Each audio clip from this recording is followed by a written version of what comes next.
The two men looked at each other and seemed to think of the same thing. Their gazes simultaneously turned toward Su Zimo. Though they found it hard to believe when they recalled what he had said, it did seem that recently the vast heaven god realm had only come into contact with one outsider, Su Zimo. Finished watching the show? Su Zimo ignored the two saint sovereigns and looked straight at the newcomer. One of the 18 infernal archons, Celestial Devourer, greets the Lord.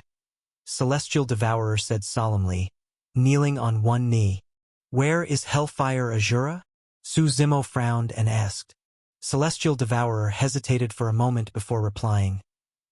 He had some matters to attend to and could not come. Do you believe that excuse? Su Zimo sneered. Is it really that he's busy? Or that he doesn't want to come? May the Lord see clearly, Celestial Devourer quickly said. You think I came here to seek your help? Su Zimo asked. Celestial Devourer remained kneeling in silence. In truth, that was exactly what he thought. The current Infernal Lord was not what he had been in the previous epoch. His power might have once been unrivaled, but now, Su Zimo needed people to protect his path. Whether you follow me or not doesn't matter. I won't force you, Su Zimo said calmly. I just want to ask one thing. Why did you betray me back then?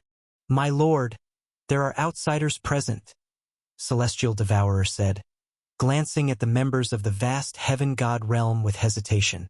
Senior, don't worry. We can find you a quiet place, Qiao Huijun quickly offered. The matter between me and your vast heaven god realm isn't over yet, Su Zimo said coldly. Senior, please forgive us. We were blinded by greed and momentarily lost our judgment. Qiao Huijun apologized hastily. Enough? The martial spirit Saint Sovereign finally interjected, unable to bear watching. After all, vast heaven god realm was the top sect of the southern region. It was humiliating to be this submissive.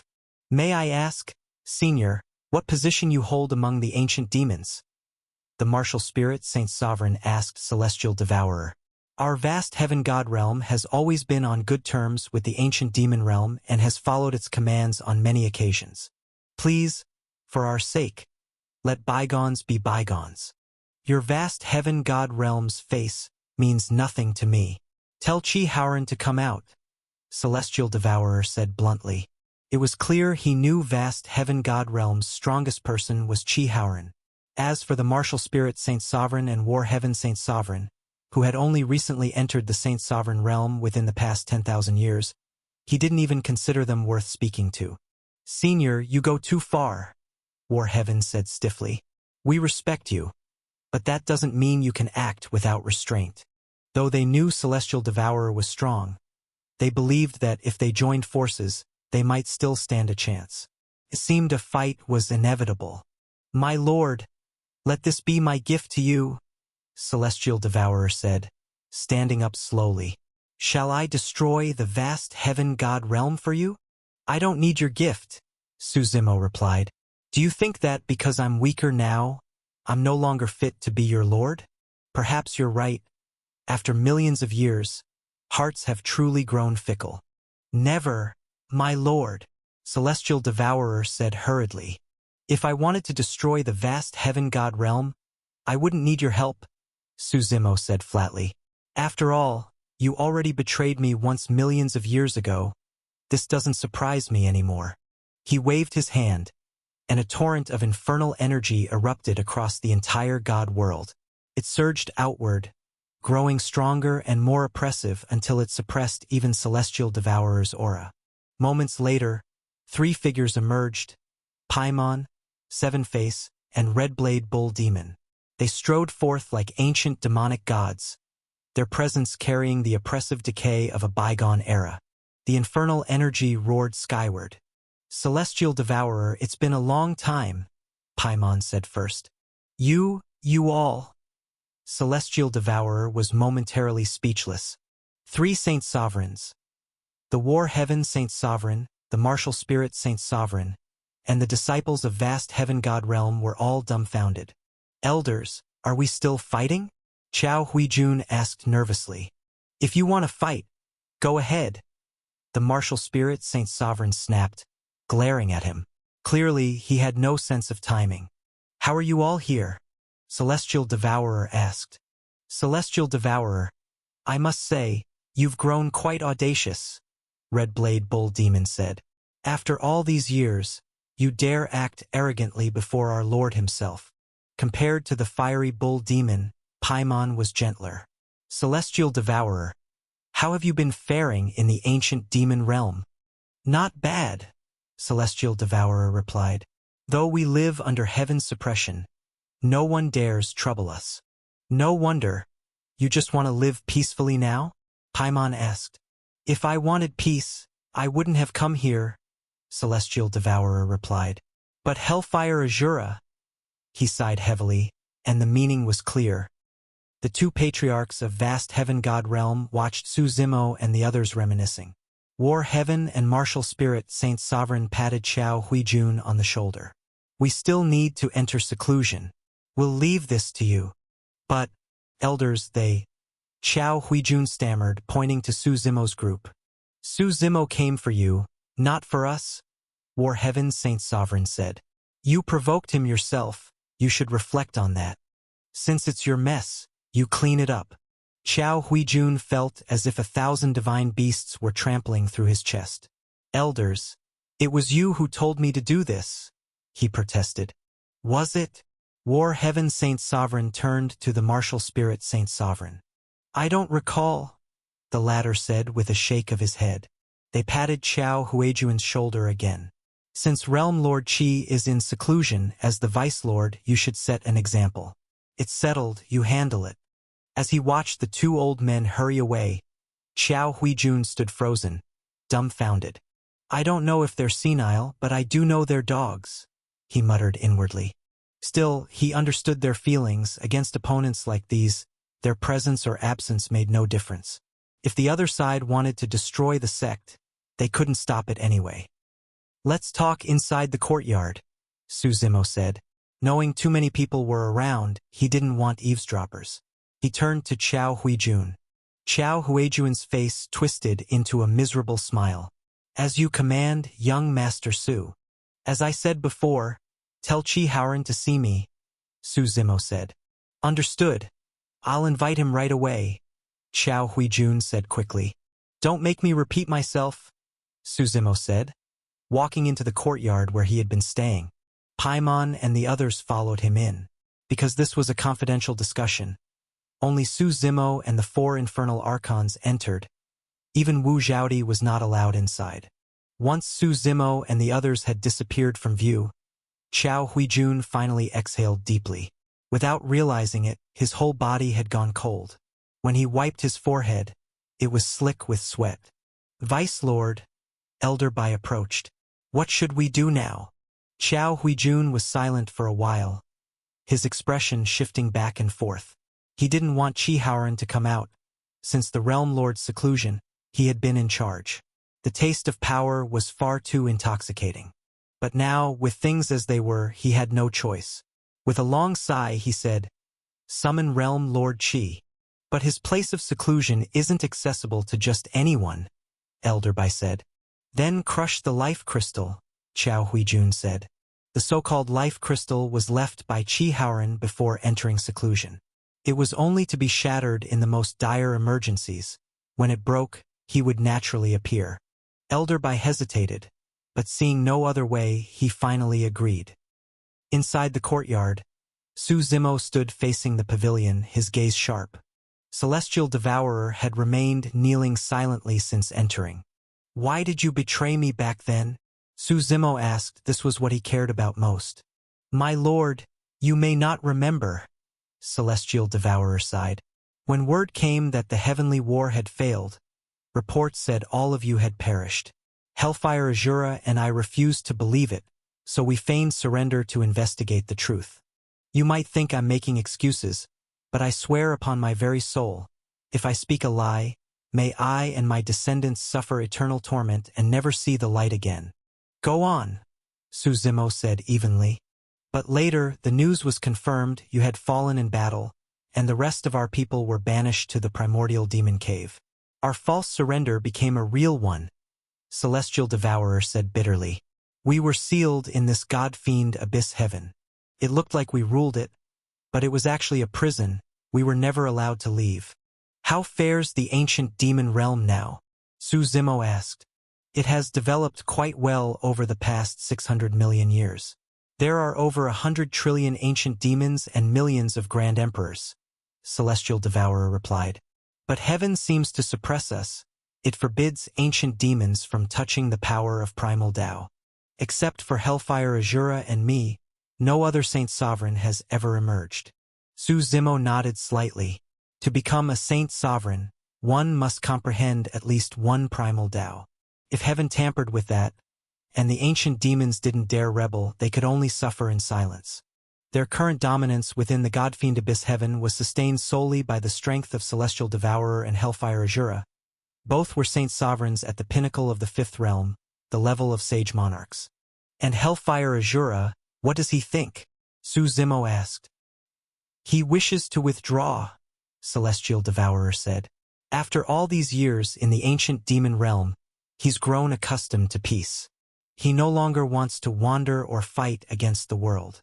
I can understand that, Su Zimo said. I'll give him the chance to leave. But even if he wishes to quit, do you think heaven or the others will let him? He knows that too, Celestial Devourer said. That's why the Lich hybrids appeared.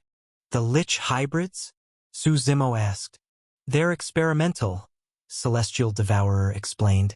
An attempt to alter one's bloodline, from demon to Lich. Did it work? Su Zimo asked. Halfway, Celestial Devourer replied. The transformation succeeds, but those who change often fall into uncontrollable rage. They can't master themselves. So that's why the Lich calamity appeared in the mortal ascension heaven? Su Zimo asked. Celestial Devourer nodded slightly. And the others in the ancient demon realm? Do they think like Hellfire Azura? I don't know yet, Celestial Devourer said. Once I heard news of you, I came immediately.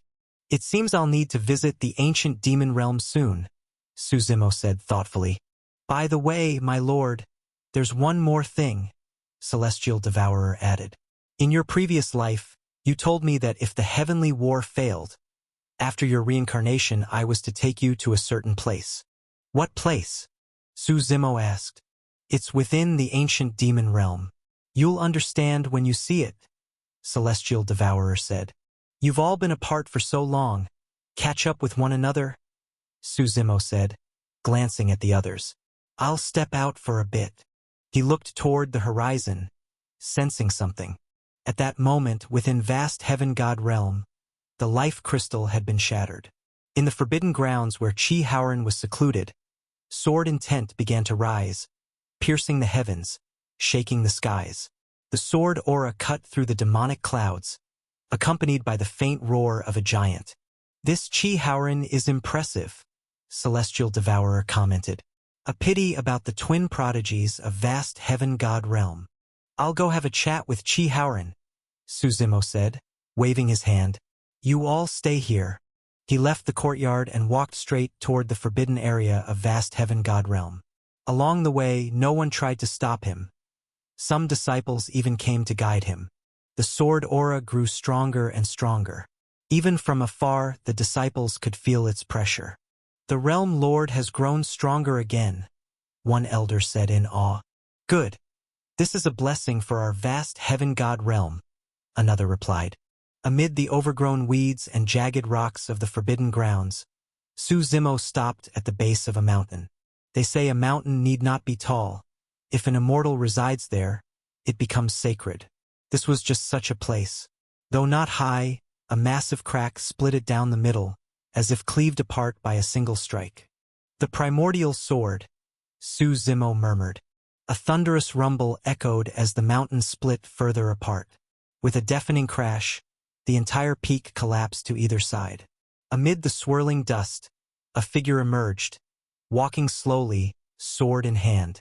His steps fell softly on the grass, his presence steeped in an ancient aura, as if he had walked here from another era. Greetings, Realm Lord. The gathered elders and disciples of vast heaven god realm said in unison, kneeling as they welcomed him. "It's been a long time, everyone," said the figure walking out from the dust of the great mountain with a faint smile. His voice was clean and magnetic, pleasant to the ear. The sound of a sword being sheathed and light footsteps echoed. As the dust gradually dispersed, everyone finally saw Chi Haoran's figure. He wore his signature white robes, spotless, even after all these years.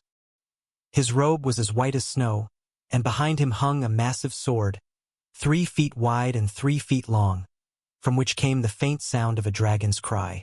The silver-white blade emitted a dim, fragile glow. On his feet were black divine dragon boots. His long black hair was tied atop his head with a black silk cord, and in his eyes flickered the faint intent of a sword. He cultivated the sword Dao, but for him the sword was only a vessel for power. "Realm Lord Qi, you're finally out." Elder Bai let out a long sigh of relief. What he feared most was that Chi Haoran might still be deep in enlightenment and unable to appear in time. If that angered Su Zimo, vast heaven god realm might face annihilation. "Elder Bai, what exactly has happened?" Chi Haoran's gaze swept across his surroundings. In an instant, his deep eyes seemed to penetrate millions of miles around vast heaven god realm. There was no sign of battle or destruction. Clearly, the crushed life crystal hadn't been due to an attack. "You'd best ask this young Master Su yourself," Elder Bai replied, before leading everyone else away. This was a conversation they shouldn't overhear. "You are." Chi Haoran glanced at Su Zimo, and suddenly his eyes widened slightly, as if sensing something. "You've cultivated the heaven-shattering God Scripture." As a fellow practitioner of the same divine art, he could sense even the faintest resonance, or perhaps Su Zimo had deliberately released that aura. "You are Chi Haoran?" Su Zimo asked. Chi Haoran nodded. "Are you from one of the 10 god clans?" It was a reasonable assumption. After all, the heaven-shattering God Scripture originated from the absolute God Heaven, the land of those clans. Su Zimo said nothing. Instead, he took out a token, the inheritance token given by the Lord of Heaven himself, and tossed it toward Chi Haoran. "This is Yuran's token," Chi Haoran exclaimed in surprise, catching it. "Yes, it's his," Su Zimo said. "He asked me to bring it back. Now I've fulfilled that promise." "How is he now?" Chi Haoran asked softly, his expression heavy. "He's dead," Su Zimo said bluntly. "Dead?" Chi Haoran was momentarily stunned. He was imprisoned and tortured by the Myriad Flowers Fairy. His god soul was already dissipating, Su Zimo said. "I happened to meet him on the final stretch of his life. If we had been stronger back then, things wouldn't have ended this way," Chi Haoran murmured, his figure trembling slightly. He died still thinking about vast heaven god realm. "What grudge did you have with the Myriad Flowers Fairy?" Su Zimo asked. He had met the fairy once before, though that was only a projection of her true self, when she controlled Xie Changliu's wife's mind. "The grudge stems from the heaven-shattering God Scripture," Chi Haoran replied. "Each of the 10 primordial God Scriptures has a clan that guards it. In the Northwest City, the Wan God clan guards the heaven-shattering God Scripture. The Myriad Flowers Fairy, they say, serves as their Dao guardian." "Their Dao guardian?" Su Zimo repeated. "Yes," Chi Haoran said. "The truth is, Lord of Heaven and I are twin brothers." "You don't look alike," Su Zimo remarked. "Who said twins have to look the same?" Chi Haoran said with a faint smile. "Our mother was a servant girl in the Wan God clan. By chance, she became pregnant with their overlord's child. But because of her lowly status, we could not bear the Wan surname, only our mother's, Qi." He smiled bitterly and went on. "When we grew up, we stole a cultivation token for the heaven-shattering God Scripture from the Wan God clan and fled into the God-fiend abyss heaven demons. We wanted to found our own sect and rival the 10 God clans." "The Myriad Flowers Fairy was sent by the Wan God clan to kill you?" Su Zimo asked. "That must be it.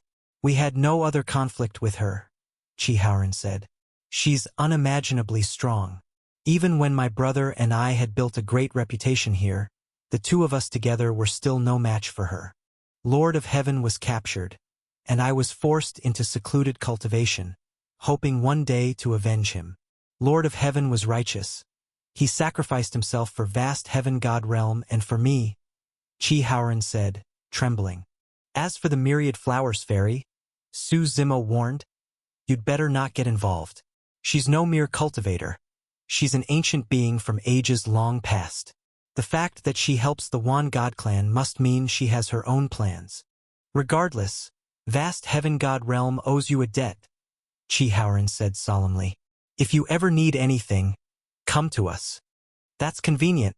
I do have something in mind, Su Zimo said with a smile. What is it? Chi Haoran asked. Help me destroy the celestial Luan God realm. The celestial Luan God realm? Chi Haoran frowned. That's not a small matter. I'll need to consult the sect first, but I promise you'll have a satisfying answer. I'll wait, Su Zimo said, nodding before walking toward the courtyard. Chi Haoran watched him leave, understanding that the destruction of the celestial Luan God realm would not be simple. After all, it was one of the top powers in the world. Besides, he had just emerged from seclusion and couldn't act alone without consulting others. Inside the vast heaven god realm's grand hall, the elders gathered. After hearing Chi Haoran's words, the second elder was the first to complain. He's got so many saint sovereigns with him. If he wants to destroy the celestial Luan God realm, couldn't he do it in minutes? Why does he need our help? Young Master Su surely has his own reasons, Elder Bai replied. Elder Bai, you're a sect elder. You should prioritize the interests of the sect. The second elder shot back. Do you know how many lives a war like this will cost? The hall erupted into arguments, some in favor of supporting Su Zimo, others against. Huijun, what do you think? Chi Haoran asked, turning to Chao Huijun. I follow whatever the Realm Lord decides, Chao Huijun said with a smile. He had stopped voicing opinions since Chi Haoran's return. Whether they agreed or disagreed, neither stance offered much benefit, so he wisely left the decision to Chi Haoran. Anyone who disagrees, step forward, Chi Haoran said coldly, sweeping his gaze across the room. No one moved. Whoever refuses to destroy the celestial Luan God realm, Chi Haoran said, can tell young Master Su himself. That silenced everyone instantly. Elders who'd hesitated quickly fell in line behind Elder Bai. Even the second elder, seeing he had little support, joined them. He could complain all he wanted, but facing Su Zimo directly? That was another story. Everyone knew they really had no choice.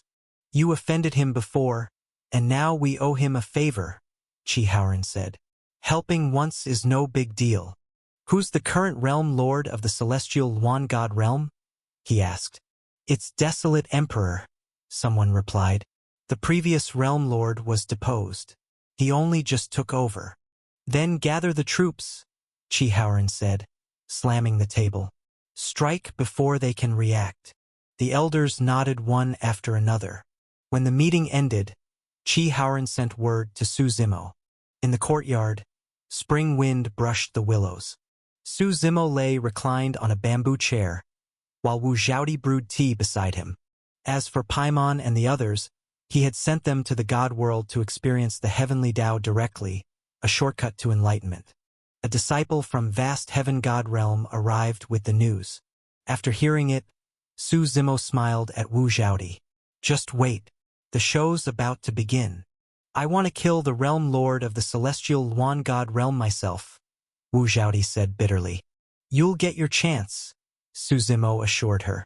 With everything set in motion, he began cultivating the inheritance left by Jumong, the God Tree's blessing, a technique that could serve as a second life, and the Wood God Ancient Tao, which could heal allies on a massive scale. After a full day and night of cultivation, vast heaven God realm's preparations were complete. Chi Haoran personally notified Su Zimo that they were departing for the celestial Luan God realm. When they stepped out, billions of airships floated across the sky, glowing softly and aligned in perfect formation. Let's share one, Chi Haoran said. Stepping onto the lead ship, Su Zimo noticed that the Martial Spirit Saint Sovereign and the War Heaven Saint Sovereign were already aboard. Young Master Su, they greeted awkwardly. I appreciate your help, Su Zimo said calmly. It's our honor. They both replied quickly, their former arrogance nowhere to be seen. The ships roared to life, trails of white mist spewing from their backs as they shot toward the distant celestial Luan God realm. The celestial Luan God realm. Located at the southernmost end of the southern region, it was a vast and ancient power ruling territories spanning hundreds of millions of miles. In its golden age, it had even produced a sage monarch. Though that ruler had long vanished, the palace's prestige endured. It stood atop Cloud God Mountain, a land of perpetual snow and bitter cold. The outer walls were made of white jade, gleaming with divine light. Its disciples wore robes of soft white fur, glimmering faintly with stars. The words heaven and earth were embroidered upon their chests. That day, the palace was hosting its grand disciple tournament, the first since the new realm lord's ascension, symbolizing a new era. As the distant roar of spirit ships echoed across the sky, two guards at the gate noticed first. Someone's invading, one shouted. Calm down, it looks like vast heaven god realm, the other said. We've got no feud with them. Maybe they came to observe the tournament. They hurried forward to greet the visitors. The ships halted before them, the shockwaves nearly blowing them off their feet. May I ask which senior of vast heaven god realm honors the celestial Luan god realm today? One disciple called out. Su Zimo stepped down first, flanked by Wu Zhaodi and Qi Haoran. Behind them followed the two ancient ancestors. Wu, senior sister Wu, one guard stammered, recognizing her instantly. No surprise, her mother had been the former realm lord, making her one of the sect's most renowned figures. Don't call her that, the other guard snapped.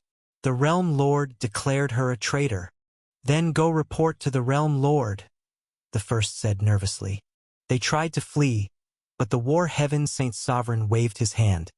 The surrounding space froze solid.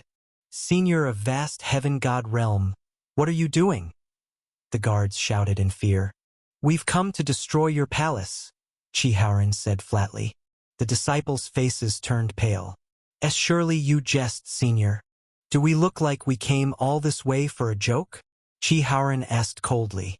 Be quiet, or you'll ruin everything. The air twisted, and the two were swallowed by the void. They're holding a disciple tournament inside, Su Zimo said with a smile. Shall we go watch? Surround the palace, he ordered the others. He then led Wu Zhaodi into the palace grounds. The place was ethereal. Their feet stepped on mist, as if walking through the clouds. A massive statue of a celestial Luan loomed nearby. Legend said that when the Luan once cried, its voice illuminated all 9 regions of the south. Touching the statue's feathers, Wu Zhaodi's eyes softened. Young Master Su, I suddenly don't want to destroy this place. It's where I grew up. Then we'll just kill a few and make you the new realm lord, Su Zimo said lightly. How's your progress on the avatar technique I gave you? With your guidance, I'll master it soon, she replied. These next few days, I'll first finish cultivating the general framework of the consciousness body, and then input my own memories into it. Since this involves divine sense, you can ask me if anything is unclear, Su Zimo said. He himself had also cultivated this kind of avatar technique, though his was different from Wu Zhaodi's. She cultivated a pure consciousness projection, while he cultivated a complete incarnation, an external body that could act independently. As for the choice of body, he had prepared it long ago. When he had gone to the Eternal Lands, he once borrowed a vessel which was now stored within the God world. It was finally time to put it to use. The defenses of celestial Luan God realm were not particularly strict. After passing through the main gate, the two encountered surprisingly few disciples. Perhaps it was because the God realm was located atop the treacherous Cloud God Mountain, where snow lay thick year-round, and few mortals could climb it. Or perhaps most disciples were away watching the sect's grand competition. Either way, their path was unobstructed. I need to find someone, Wu Zhaodi said halfway up the mountain. She took out a boneless golden fish from her storage ring and crushed it. Grandpa Wang was a fish spirit who cultivated into human form. He left this fishbone with me. As long as I crush it, he can sense it no matter where I am, she explained. When my mother was killed and I was forced into exile, Grandpa Wang was the only one who protected me. No sooner had she spoken than a shadow streaked toward them like a surge of wind and waves. In the blink of an eye, a powerful old man landed before them, his aura imposing. Are you insane? How dare you come back to Celestial Luan God realm? He exclaimed in horror. I'll send you away at once. Grandpa Wang, don't panic, Wu Zhaodi said with a small smile. If I dared to come, then I'm not afraid of them. Grandpa Wang scrutinized her carefully to make sure she hadn't been possessed or controlled, then turned his gaze to Su Zimo. The boy who drifted here across the boundless sea? Back when Su Zimo floated into the coastal village on a leaf, Wang and Wu Zhaodi had been together, so he recognized him immediately. Tell me your plan, the old man said, leading them into a secluded area. We're here to destroy the Celestial Luan God realm, Su Zimo said with a grin. Or at least, to let her take over as its new realm lord. Grandpa Wang looked at Su Zimo as though he were an idiot. We've allied with the vast heaven god realm, Wu Zhaodi quickly explained. They owe us a favor and agreed to help, Su Zimo added. Truly? The old man asked, still doubtful. Grandpa Wang, when have I ever lied to you? You'll see soon enough, she said. I hear the sect's disciples are competing today. I'd like to see Desolate Emperor for myself. I'll take you. The competition's being held at the Celestial Altar, the old man said. Under his lead, the three made their way there unhindered. Since Desolate Emperor took over, he's purged nearly everyone who disagreed with him, Grandpa Wang explained. Some he's even imprisoned. He's still new to the position, otherwise those people would already be dead. I see. Eliminating dissent. Wu Zhaodi nodded. They passed through an immortal gate, and the sound of a cheering crowd filled their ears. Senior Brother Lu Go. Win glory for the Skylight Hall. Senior Brother Cha. Hit him with your six-fold primal slash. A sea of disciples surrounded a floating, circular altar shrouded in immortal mist, the Celestial Altar. Two figures were dueling fiercely upon it while the spectators shouted themselves hoarse. Above them, the high-ranking elders and masters sat upon floating seats bathed in divine radiance, appearing majestic and godlike. They're imitating the heavenly court, Grandpa Wang said softly. The heavenly court? Su Zimo frowned. The name itself disgusted him. The heavenly court had long been his hidden adversary. Yes, Wu Zhaodi said. I heard the founder of the God realm was once summoned by the holy progenitor and visited the heavenly court. When he returned, he was awestruck and founded this place to imitate it. But imitation rarely equals the real thing. Su Zimo said nothing. His eyes flicked across the figures sitting above before settling once more on the stage below. One of the two combatants had just been defeated. The victorious man, surnamed Lu, stood tall and radiant with pride. Senior Brother Lu Jian will surely be first again this year, someone said enviously. Why again? He was only second last year. Another corrected. Quiet. The top-ranked traitor Wu Zhaodi was expelled last year. So naturally, Senior Brother Lu is first now. A follower of Lu retorted. Well, he is the Realm Lord's personal disciple. Does anyone else dare challenge me? Lu Jian asked arrogantly, scanning the crowd. No one answered. I'll fight you. A woman's voice rang out. Lu Jian frowned, the voice oddly familiar. Then his eyes widened in disbelief. The crowd parted, and Wu Zhaodi stepped forward, lightly pressing her foot against the ground before leaping gracefully onto the stage. Will this cause trouble? Grandpa Wang asked nervously. Consider it a warm-up, Su Zimo said with a faint smile. It's Senior Sister Wu. She dares return? This is going to be good. I heard that in all of Lu Jian's matches, he's never beaten her. The onlookers erupted in whispers of excitement. Meanwhile, above them sat a man with blood-red hair, his features delicate, almost feminine, and his long crimson locks drifted with the wind. He wore a white robe of cosmic silk, a faint halo shining behind him. How dare she return? Desolate Emperor said coldly, his hand gripping the armrest, throwing herself into the snare. He didn't believe Wu Zhaodi was foolish enough to come here without a reason. Realm Lord, shall we seize her? A nearby elder asked. No rush, Desolate Emperor replied. She's inside the celestial Yuan God realm. Capturing her will be easy. For now, I want to see what she's after. Should we send people to seal off the area to keep her from escaping? One elder asked cautiously. No need, Desolate Emperor replied coolly. To suppress her is nothing more than a flick of my wrist. Why bother others?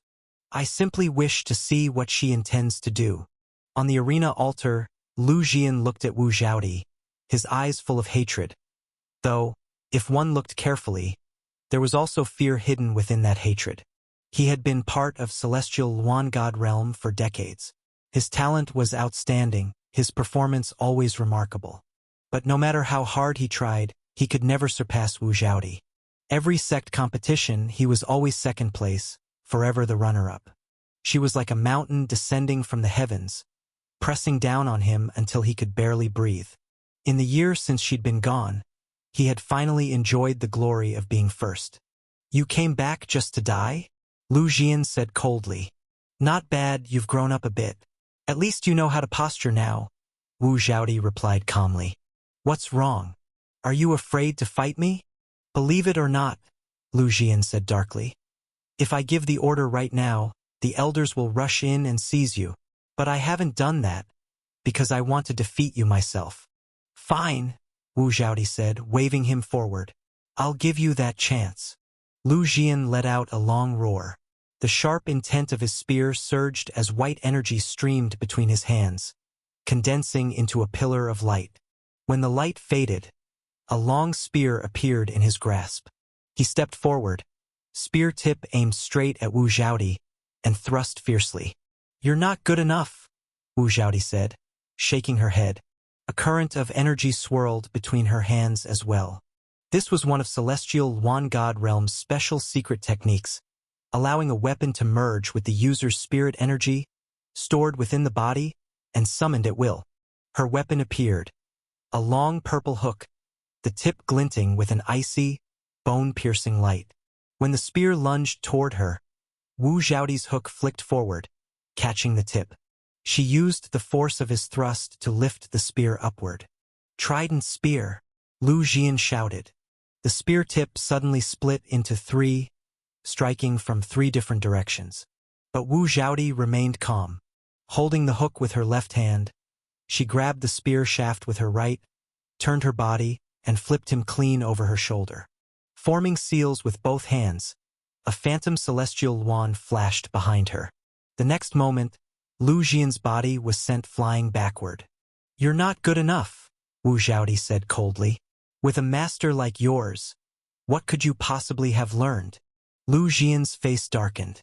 Powerful energy erupted from his body. A sharp cry echoed as a giant celestial wand phantom, thousands of meters tall, unfurled its wings behind him, its eyes dark and proud. Every disciple of Celestial Yuan God Realm cultivated the Celestial Yuan as their destined spirit beast, so this wasn't surprising. The strength of each Celestial Yuan reflected the strength of its master. Kill! Lu Jian roared. The Celestial Yuan behind him detached from his body, becoming a beam of light that tore through the void like paper and charged at Wu Zhaodi. But she was not to be outdone. A Celestial Yuan of her own spread its wings, raining down feathers like a storm of blades. Her Celestial Yuan was more graceful, its movements flowing like silk. The two divine birds clashed in midair, and the spirit pressure surrounding both cultivators grew stronger and stronger. Star-shrouding cold moon, heaven-burning sun, Lu Jian shouted as his aura surged. Above his Celestial Yuan appeared a cold moon, a blazing sun, and a sky full of falling stars. The Celestial Yuan transformed into a brilliant beam of energy that burned and froze everything in its path as it shot forward. Sun-Moon Unity, Celestial Yuan Thunder Cry. Wu Zhaodi unleashed her full power as well. Thunder gathered across her Celestial Yuan's body, its wings crackling with purple lightning. The two spirit beasts collided again. Purple arcs of lightning exploded across the sky, thunder roaring like the end of the world. "Who do you think will win?" Grandpa Wang asked, turning to Su Zimo. "They look evenly matched," Su Zimo said. "Both have solid fundamentals. It'll depend on who has the stronger finishing move." "I believe in Zhaodi," Grandpa Wang said firmly. "I've watched her grow up. She won't disappoint." Su Zimo only smiled silently. In truth, he also believed Wu Zhaodi would win. The celestial Luans separated once more. Wu Zhaodi's was still wreathed in lightning power surging. Lu Jian's, on the other hand, was tattered and covered in wounds. The difference was plain to see. "Still want to keep going?" Wu Zhaodi asked. "You forced me to this." Lu Jian snarled, his expression twisting with rage. High above, an elder looked nervously toward Desolate Emperor. "Realm Lord, shall we separate them?" he asked carefully. "Separate them? Why?" Desolate Emperor said casually. "Are you afraid Jian will lose?" The elder fell silent, but anyone could see that Lu Jian was at a disadvantage. "Is senior brother Lu going to lose?" "No, wait, look. There's something strange about his celestial Luan." The disciples below began to murmur as Lu Jian's celestial Luan started bleeding. One drop, then another. In just moments, its entire body was dyed crimson. "Blood Luan," someone whispered in shock. "You didn't expect this, did you?" Lu Jian said with a sinister grin.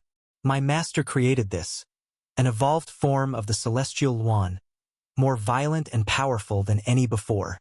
The Blood Luan's face was sly like a fox, its eyes sharp and predatory like an eagle's. It dove forward faster than sight itself. Wu Zhaodi's celestial Luan barely had time to react before the Blood Luan's beak clamped around its neck. The pain of the soul wound instantly hit Wu Zhaodi. She groaned, her body trembling, her aura flickering. The Blood Luan pressed its advantage relentlessly.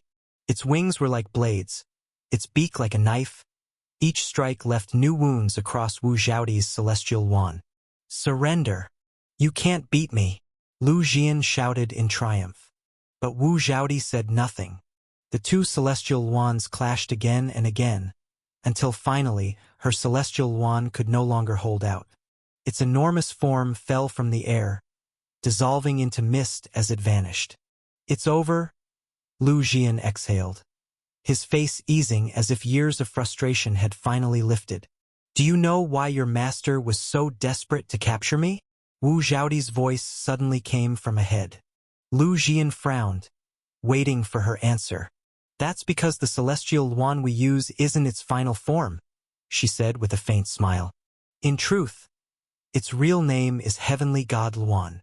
Wu Zhaodi landed gracefully, and the celestial Luan that had fallen from the void erupted in a boundless divine radiance. It was as if it had shed its old body and been reborn, like a carp leaping over the dragon gate. The celestial bird shone with endless immortal light, illuminating half the sky. In the distance, Desolate Emperor immediately stood up from his seat. "The Heavenly God Luan," he muttered, his face twisted in hatred. "I knew that wretch didn't pass everything on to me. This secret art, besides her daughter, no one else could possibly know it." He had served diligently for years under the former Realm Lord of Celestial Luan God Realm, all for the sake of mastering this Celestial Luan divine art. But his master had never taught it to him. After years of frustration, he finally lost patience and overthrew her. Hunting down Wu Zhaodi had not only been to eliminate the last trace of the former master's legacy. It was also to seize the method of cultivating the Heavenly God Luan. Over the years, he had even created his own variant, the Blood Luan. Though he had never faced the true Heavenly God Luan before, he was eager to see which one would prove stronger, his Blood Luan or the original immortal art. After the flash of divine light, the celestial Luan's wounds completely vanished. Its aura grew ethereal, almost sacred, as if it were cloaked in holy feathers. Its cry rang sharp and pure, echoing across the heavens and resounding throughout the celestial Luan God realm.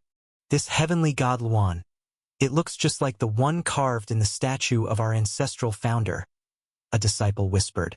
Indeed, the palace's founding ancestor had a statue in the very heart of celestial Luan god realm, depicting that same divine bird, revered by all.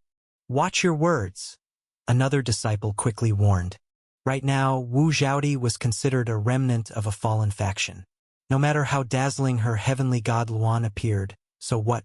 A prodigy may inspire awe, but before they mature, they are nothing. Silence fell. Only the cries of the heavenly god Luan and blood Luan pierced the air, clashing like waves crashing against each other, their power rising higher and higher. The blood Luan turned into a crimson streak, slicing through the void as it dove once more. The heavenly god Luan remained motionless, the mist of immortal light thickening around it. When the blood Luan neared, the heavenly god Luan's great wings suddenly flared, scattering several radiant feathers. Those feathers struck like divine blades, swatting the blood Luan from the air. Cracks split the ground beneath it, though the altar's ancient strength kept it from shattering. The blood Luan twitched a few times, then went still. Nearby, Lu Jian coughed up blood, his organs crushed, his body trembling. Just one strike had left him on the brink of death. How? He muttered weakly, consciousness fading. High above, the heavenly god Luan hovered like a lonely immortal.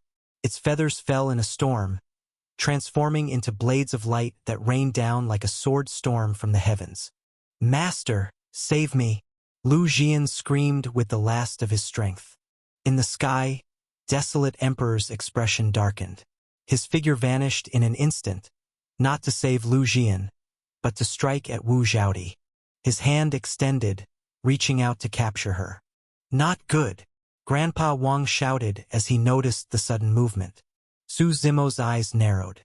He raised his right hand, and boundless spirit energy exploded outward, condensing into an enormous hand that met desolate Emperor's strike head-on. The clash detonated through the air, the sound of explosions echoing endlessly across the heavens. Who are you? Desolate Emperor demanded, his body flung backward. His gaze sharpened, and when he looked down at his hand, his palm was seared and stinging from the impact. Before Su Zimo could respond, a scream cut through the air, Lu Jian's final cry. The sword rain fell. Lu Jian's body was pierced through by 1,000 blades. He died with his eyes open, full of unwillingness. Wu Zhaodi recalled her heavenly god Luan and retreated to Su Zimo's side. Activate the Guardian Formation, an elder shouted, finally regaining his senses. Desolate Emperor frowned slightly. He pulled a token from his robe and flung it into the air. The token soared into the sky and burst into dazzling multicolored light. It was the activation key to the Great Protective Formation. Without it, no one could trigger the formation. At once, the sound of celestial Luans crying filled the air across the palace. Looking up, millions of celestial Luans soared into the heavens, circling as they formed the 5 elemental forces of gold: wood, water, fire, and earth. This is the 5 elements celestial Luan formation. Be careful, Grandpa Wang warned Su Zimo. This formation was laid by the founding ancestor himself.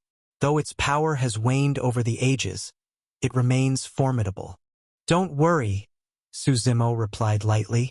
I'm not the main character in this battle anyway. As the protective formation came to life, the disciples of Celestial Luan God Realm finally felt a bit more at ease.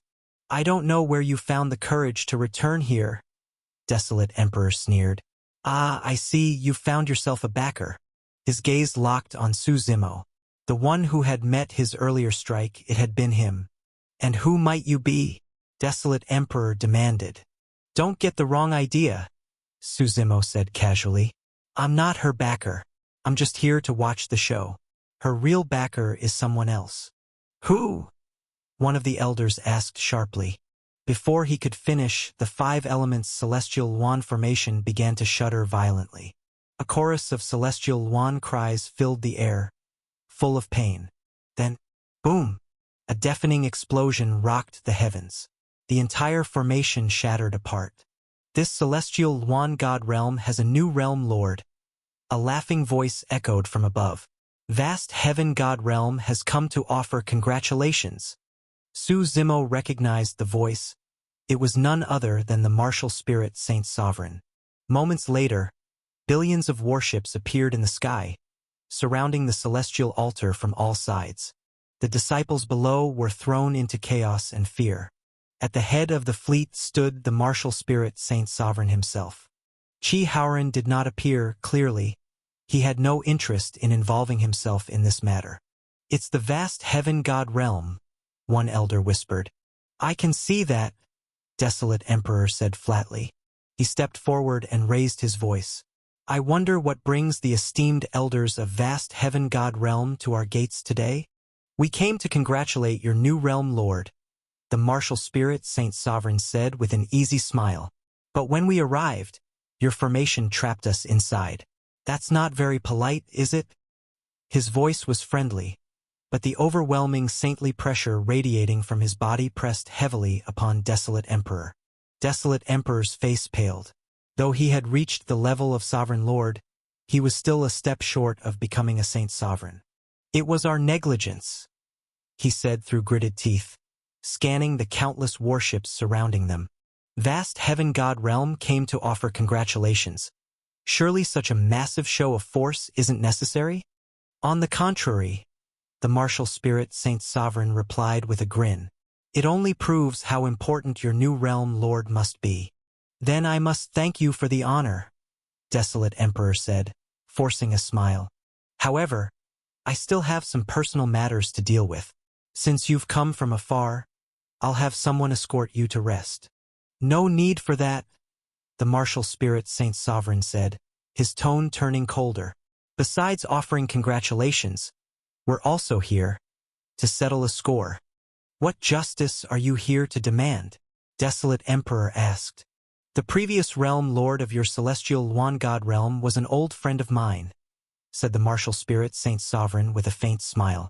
I happened to come looking for him, but I hear he's dead. Would realm lord Huang care to give me an explanation?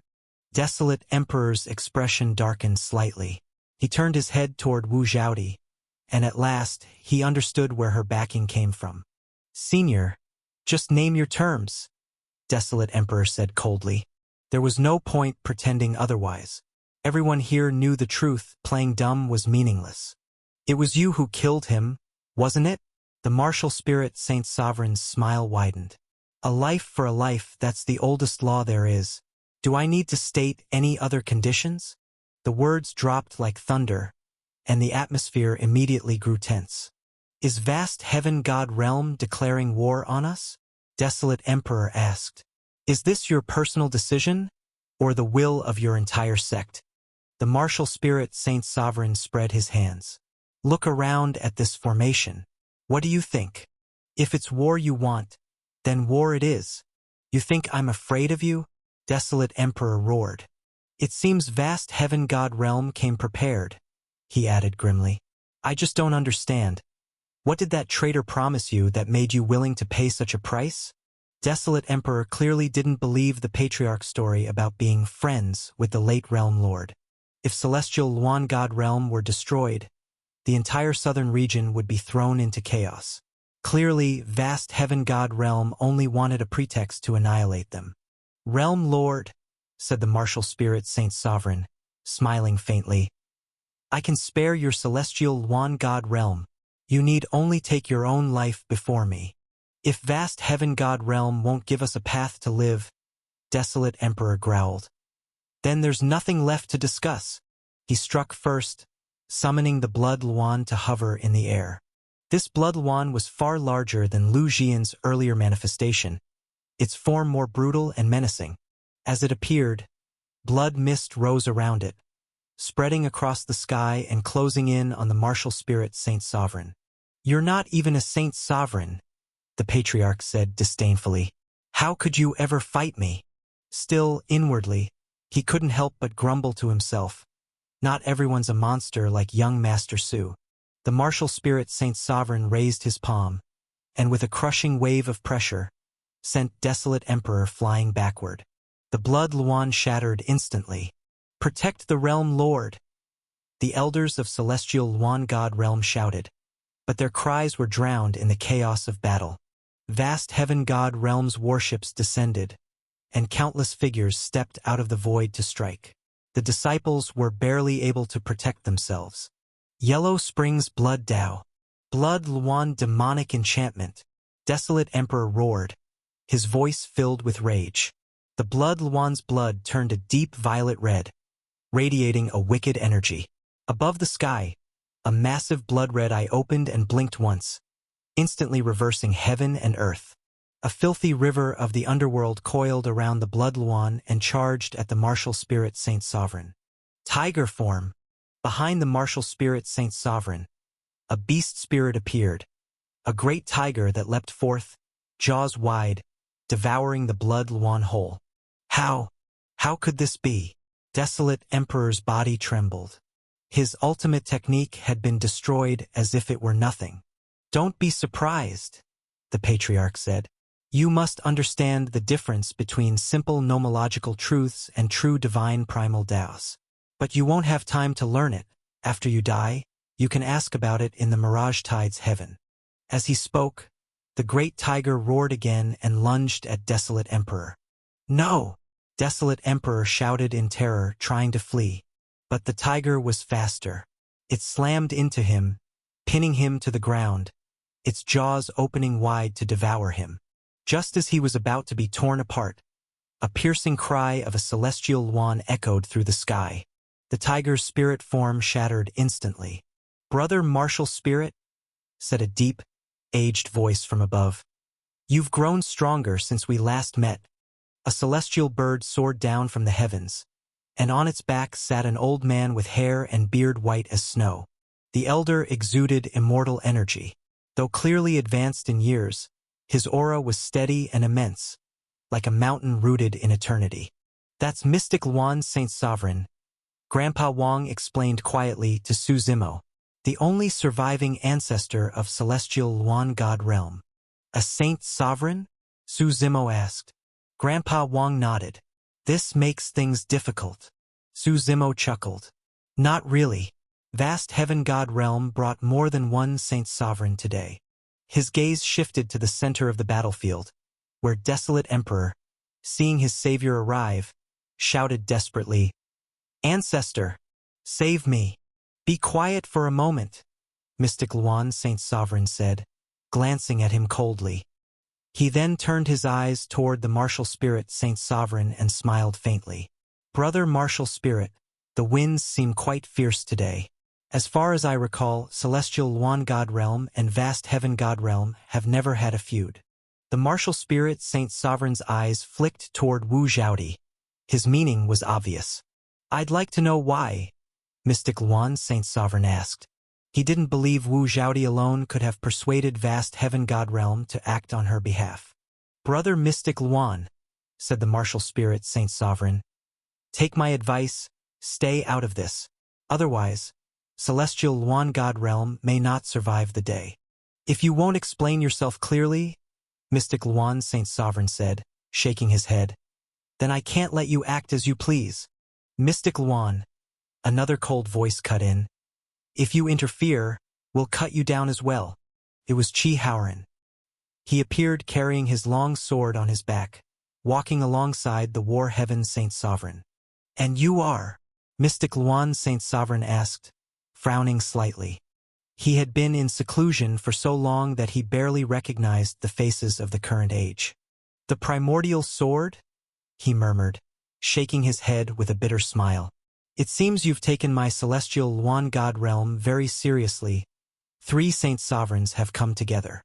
"Mystic Luan Saint Sovereign," said the War Heaven Saint Sovereign evenly, "we didn't come for you. Step back. Otherwise, your sect will suffer even greater harm." Mystic Luan Saint Sovereign's expression flickered with hesitation. He looked at the three Saint Sovereigns before him, then back at Desolate Emperor. At last, he let out a long sigh. "Ancestor," Desolate Emperor said weakly, his face pale and desperate. But Mystic Luan Saint Sovereign slowly stepped back. At this point, he could only protect the larger picture. To fight now would mean certain defeat. "Let's go," Su Zimo said to Wu Zhaodi. "Anyone you want dead. Today, they're nothing but sheep waiting for the slaughter." Wu Zhaodi's eyes burned with hatred. She pointed at Desolate Emperor and several elders who had been the loudest in condemning her before. Desolate Emperor tried to run, but with 3 Saint Sovereigns present, everyone in Celestial Luan God realm was suppressed in place, unable to move. "Mystic Luan," the martial spirit Saint Sovereign said with a faint smile. "Once your realm lord is dead, I suppose you'll need to choose a new one. We'll make that decision ourselves." "Mystic Luan," Saint Sovereign replied. "No, no," the Saint Sovereign said lightly. "I already have someone suitable in mind. That girl, isn't it?" Mystic Luan Saint Sovereign looked at Wu Zhaodi. The answer was self-evident. "It's always easier talking to a smart man," Ancient Ancestor Martial Spirit Saint Sovereign said with a laugh. "What do you think, Mystic Luan? You mean to turn my Celestial Luan God realm into a puppet under your control?" Mystic Luan Saint Sovereign replied. "If that's the case, you might as well destroy us outright." Although there was some bitterness in his tone, his discontent was real. Their current realm lord had just been slain, and now these outsiders wanted to install a new one, someone of their choosing. "Mystic Luan Saint Sovereign, you misunderstand. She's the daughter of the former realm lord," said Martial Spirit Saint Sovereign calmly. "I know that," Mystic Luan Saint Sovereign replied with a nod. He had long since withdrawn from worldly affairs, but such a major event as a change of leadership within Celestial Luan God realm could hardly escape his knowledge. Whoever became the next realm lord was none of his concern, until now. "She's one of your own," Martial Spirit Saint Sovereign continued. "Not some puppet we've planted. To tell you the truth, we came today intending to destroy Celestial Luan God realm. But this young lady pleaded on your behalf, so we've chosen this alternative instead. If you've already decided, then why bother asking for my opinion?" Mystic Luan Saint Sovereign said flatly. The meaning was clear, his agreement or refusal made no difference. Celestial Luan God realm was nothing more than a fish on the chopping block, at the mercy of the knife. "Mystic Luan Saint Sovereign, don't take it to heart. Miss Wu will still need your guidance in the future," Martial Spirit Saint Sovereign said with a smile. On the side, Wu Zhaodi slowly approached Desolate Emperor and the few elders who had been the most vocal earlier. "Miss Wu, spare us. We were forced into it," the elders cried. "It was Desolate Emperor who threatened us with our families' lives." Seeing their panic and desperate pleading, Desolate Emperor suddenly burst into laughter, as though he had resigned himself to his fate. "Ha ha ha! So this is what you've become, groveling like dogs, and you call yourselves elders of Celestial Luan God realm?" He sneered, then turned to Wu Zhaodi. "Yes, I killed your mother. If you want revenge, come take it. I'm not afraid. My only regret is that I let you escape that day." Wu Zhaodi said nothing. Her hand tightened around the purple hook. She raised it high and drove it straight through Desolate Emperor's heart. Blood gushed like a river from a broken dam. The purple hook churned within his chest, stirring up a storm of agony. Desolate Emperor clenched his teeth, refusing to scream. No matter how the hook tore at him, he held his silence, face twisted but voice restrained. "You want him to die in greater pain?" Su Zimo asked, watching her. "He doesn't deserve an easy death," Wu Zhaodi said coldly. "That's easy enough," Su Zimo replied with a faint smile. "Let's give him a sunbath." He looked around and noticed a tall celestial tree nearby, its branches lofty and ethereal, its form almost divine.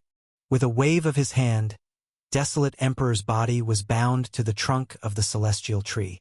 In the void above, a sun condensed from the flame of Zhurong appeared, burning brilliantly. "What terrifying fire!" someone murmured under their breath. Su Zimo's blade intent flickered across his hand, and as it swept by, countless cracks appeared all over Desolate Emperor's body. "What the hell are you doing?" Desolate Emperor shouted in panic. Su Zimo didn't answer. The blazing sun in the sky grew hotter and brighter, its searing light pouring down upon him. The heat enveloped him completely. Every wound on his body was exposed to the light, every nerve screaming in agony. There wasn't a single spot on him that didn't burn. Cold sweat streamed down his face like rain, only to evaporate instantly. "Kill me already!" he finally roared, face contorted in unbearable pain. "No rush," Suzumo said calmly. "Take your time. Death like this isn't something everyone gets to experience." Under the relentless sunlight, desolate Emperor's wounds began to dry out. His lips turned purple, and his body shriveled from dehydration. His screams echoed through the air. After a while, the celestial tree behind him caught fire, and soon so did he. The flame of Zhurong blazed fiercely, consuming both flesh and soul alike. Moments later, all that remained was emptiness. Only a few drifting ashes scattered across the void. The remaining elders, witnessing this, were terrified beyond measure. One by one, they began to beg, not for mercy, but for a quick death. "Forget it," Wu Zhaodi said coldly. "Killing these insects would only dirty my hands." Martial Spirit Saint Sovereign nodded slightly. With a casual wave of his right hand, an overwhelming pressure descended. The elders exploded where they stood. Mystic Luan Saint Sovereign closed his eyes, unwilling to watch further. There was nothing he could do but sigh in silence. "They're dead now. You can sit securely as Realm Lord," Suzumo said, looking pointedly at Mystic Luan Saint Sovereign. The message was clear: don't stand in the way, or you'll meet the same fate. "With that, there's no need for us to stay," Chi Haoran said. "We'll take our leave. When Miss Wu ascends as the new Realm Lord, Vast Heaven God Realm will be sure to send gifts." "Thank you, seniors of Vast Heaven God Realm," Wu Zhaodi replied politely. Chi Haoran turned toward Suzumo and smiled. "Our debt is repaid. But young Master Su will forever remain a friend of Vast Heaven God Realm." "You all go ahead," Suzumo nodded. "I'll stay here in Celestial Luan God Realm for a few more days before leaving." One by one, the cultivators rose into the air and boarded their airships. The ships came swiftly and left just as fast.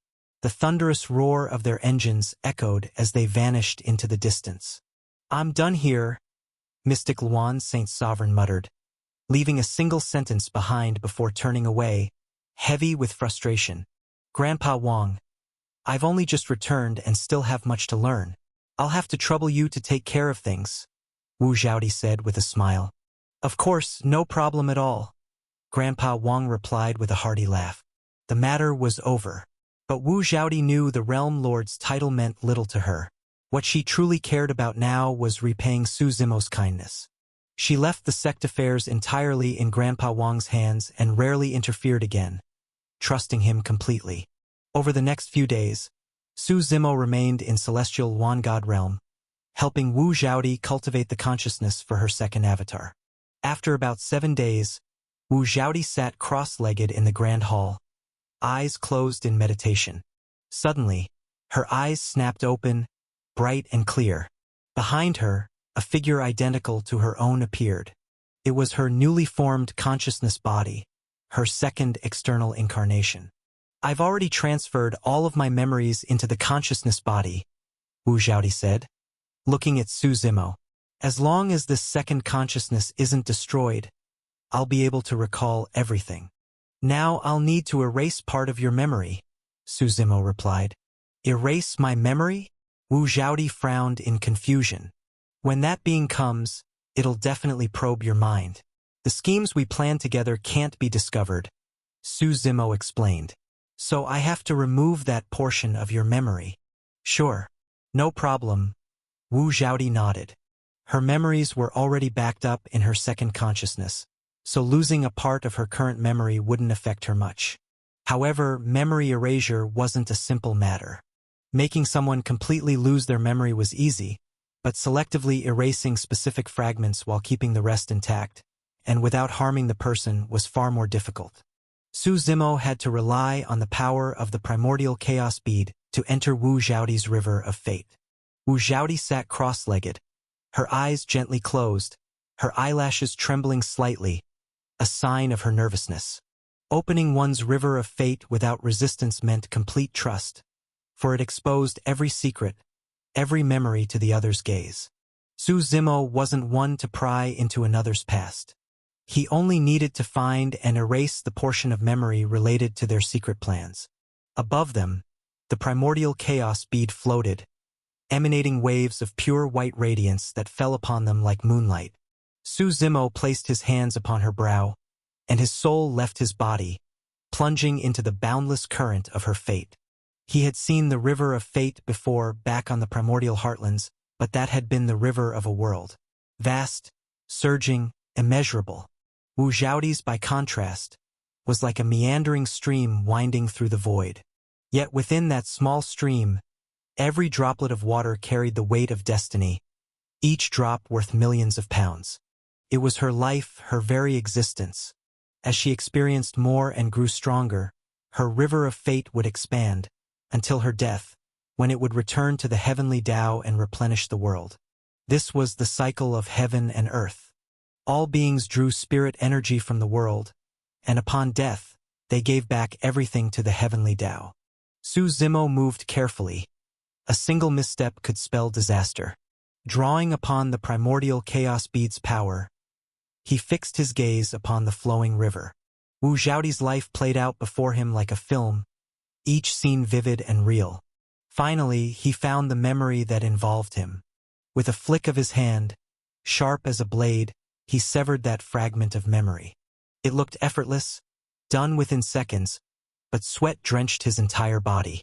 It was as if he had been pulled from the depths of the ocean. One wrong move, and her river of fate could have been thrown into chaos, her destiny shredded beyond repair. Once the task was done, the primordial chaos bead's power drew him back from that void realm. "It's done," Su Zimo said as his soul returned to his body. Wu Zhaoti slowly opened her eyes, a hint of confusion flickering within them. She remembered Su Zimo, how they met, how he helped her take revenge, but the memories of their secret plot were gone. Su Zimo knew that if that being ever found her and took control of her mind, her second consciousness would awaken and reveal everything to her. But if that being never found her, the secret would die with time. Su Zimo himself couldn't be sure what the outcome would be. That existence was simply too mysterious, always acting through subordinates or proxies, never showing itself. "You're the realm lord now," Su Zimo said softly. "It's time for me to go." "Where are you going?" Wu Zhaoti asked quickly. "Just wandering," he smiled.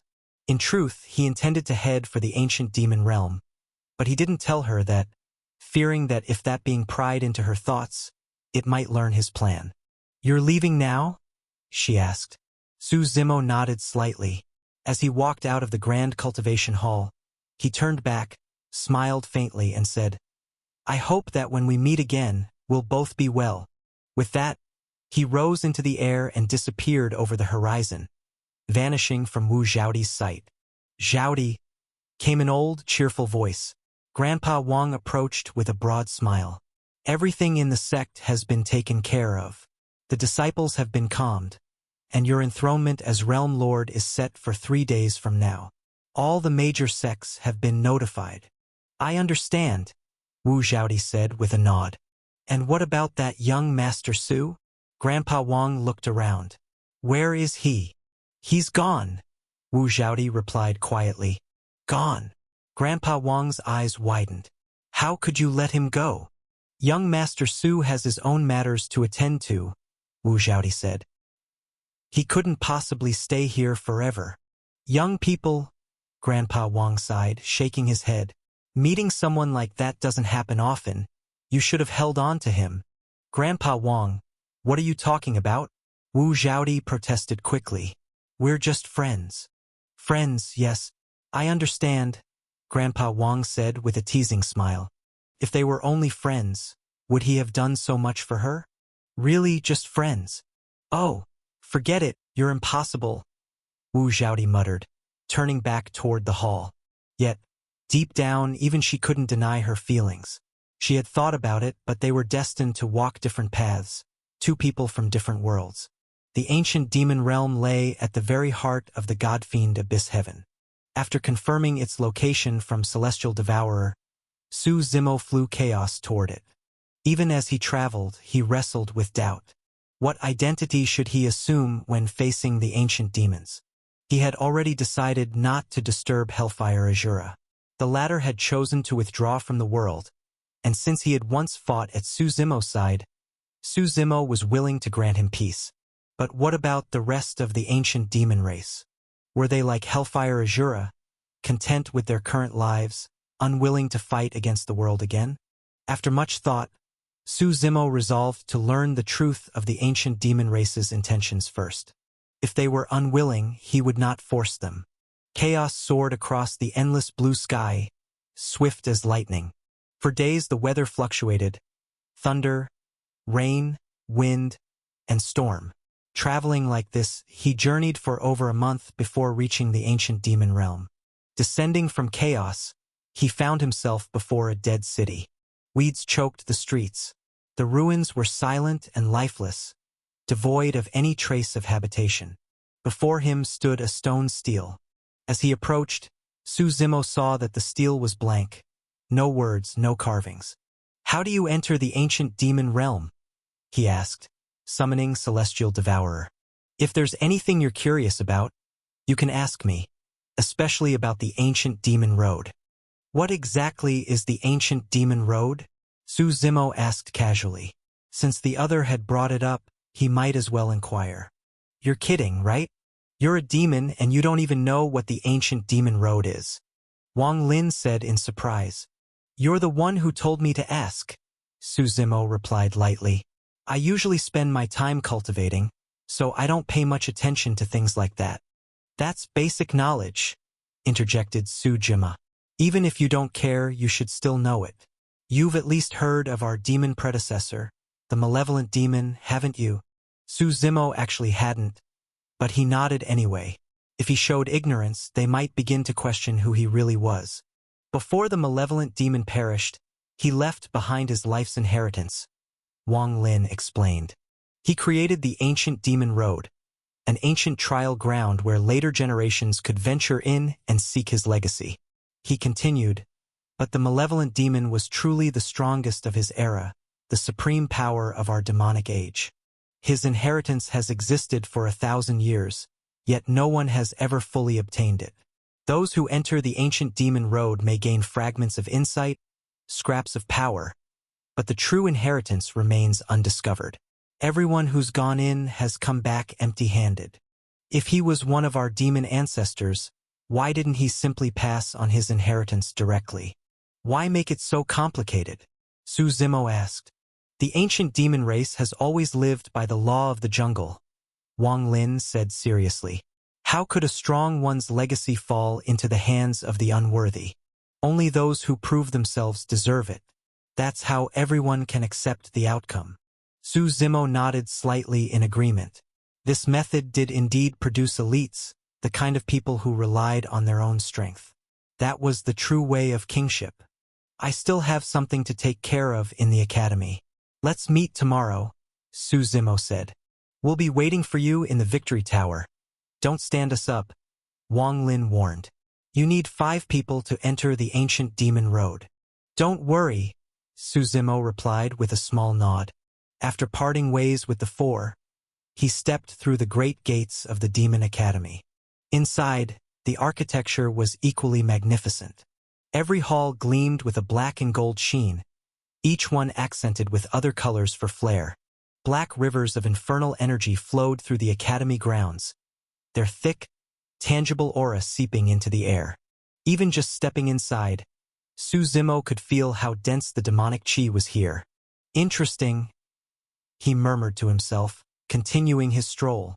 After wandering through several smaller paths, he came upon what appeared to be the Academy's library. If he wanted to learn about the ancient demon race's history and the major events of recent years, this was the best place to start. Compared to the intimidating grandeur outside, the library had a more refined and scholarly air. At the entrance stood a statue of a demon dressed in scholarly robes, his expression calm and dignified. The interior architecture shifted from dark hues to softer tones of blue and white. The library wasn't just a single hall. It twisted and turned endlessly, its corridors stretching as far as the eye could see, with at least dozens of connected halls. At the entrance sat a disheveled old man who appeared to be the librarian. He lounged in a chair, feet propped on the table before him, snoring loudly. Just as Suzimo was about to enter, the old man stirred awake. "The library's closed for the next few days," he said lazily. His face was gaunt, and he spoke with something stuck between his teeth, picking at it idly as he talked. "I'd just like to take a look around," Suzimo said calmly. "I won't disturb anyone." "I said it's closed," the old man replied, shaking his head. But then he paused, frowning slightly as if sensing something. After a moment of silence, he looked Suzimo up and down curiously, then said slowly, "You may go in." Suzimo was surprised at the sudden change of heart, but he didn't question it. He stepped into the library, where most of the hall doors were tightly shut, except for one, labeled Hall of Hidden Light. He entered that one. Soft sunlight streamed through the windows, the dust motes floating lazily in the golden light. Rows upon rows of bookshelves stood neatly aligned, their shadows falling across the floor like patterned lattices. The place was utterly quiet. Only the faint rustle of turning pages could be heard. Looking up, Suzimo saw an old man seated by a bookshelf, reading. There was something oddly familiar about him. Then it struck him, the statue at the entrance. The old man looked exactly like it. "What kind of book are you looking for, young master?" the elder asked with a kind smile as he rose to his feet. "Were you the one who told the man outside to let me in?" Suzimo asked in return.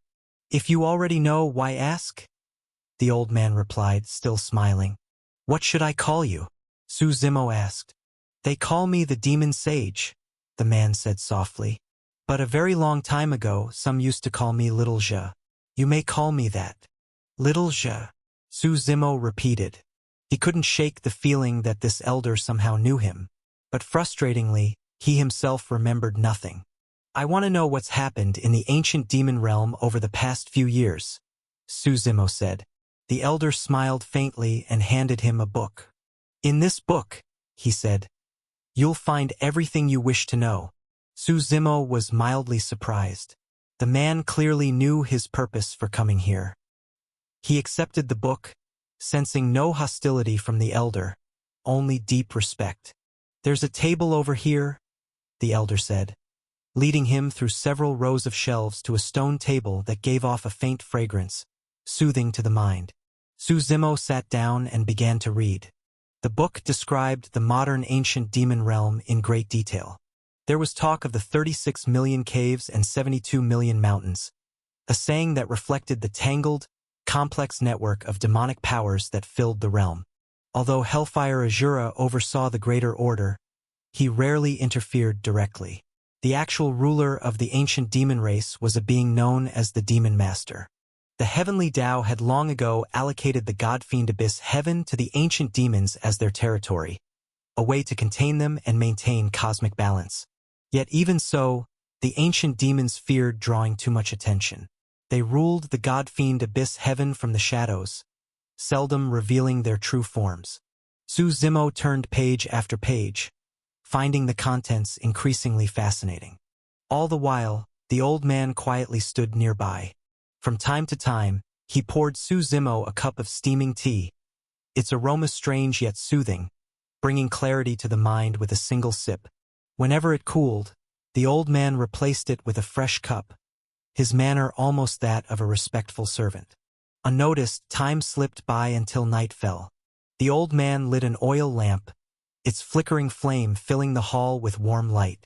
"This demon of doom fellow sure had some backbone," Suzimo remarked now and then as he read.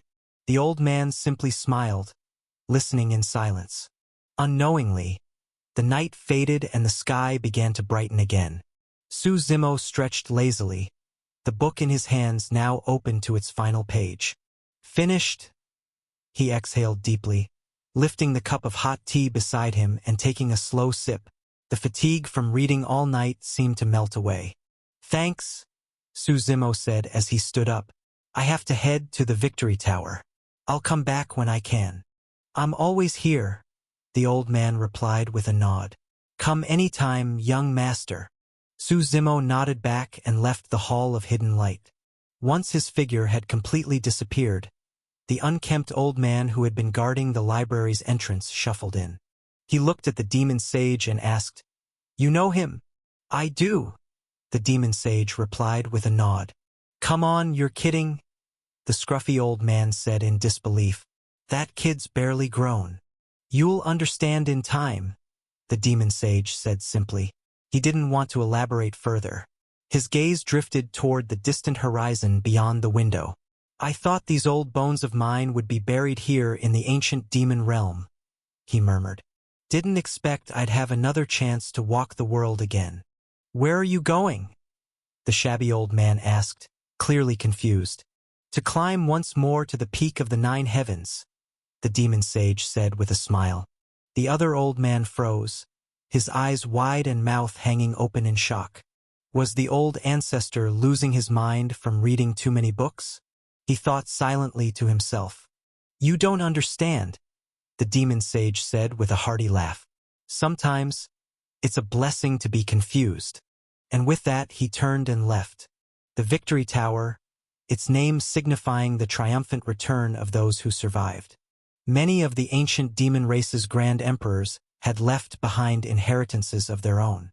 But none of them would simply hand it over to their descendants for free. There had to be trials, tests of worth. These trials weren't always fatal, but if one wasn't careful, death could come easily. The Victory Tower had been built for this reason, so that those undergoing trials might return safely and receive their inheritance. When Su Zimo arrived, dozens of young men and women were already gathered there. They came from various demon clans, chatting in small groups of 5, 2s, and 3s. Among them, Wang Lin, who had been waiting anxiously, spotted Su Zimo immediately and hurried over with a smile. Brother Su, you finally came. I was getting worried, he said. Worried about what? That I wouldn't show up, Su Zimo asked. Not exactly, Wang Lin replied quickly.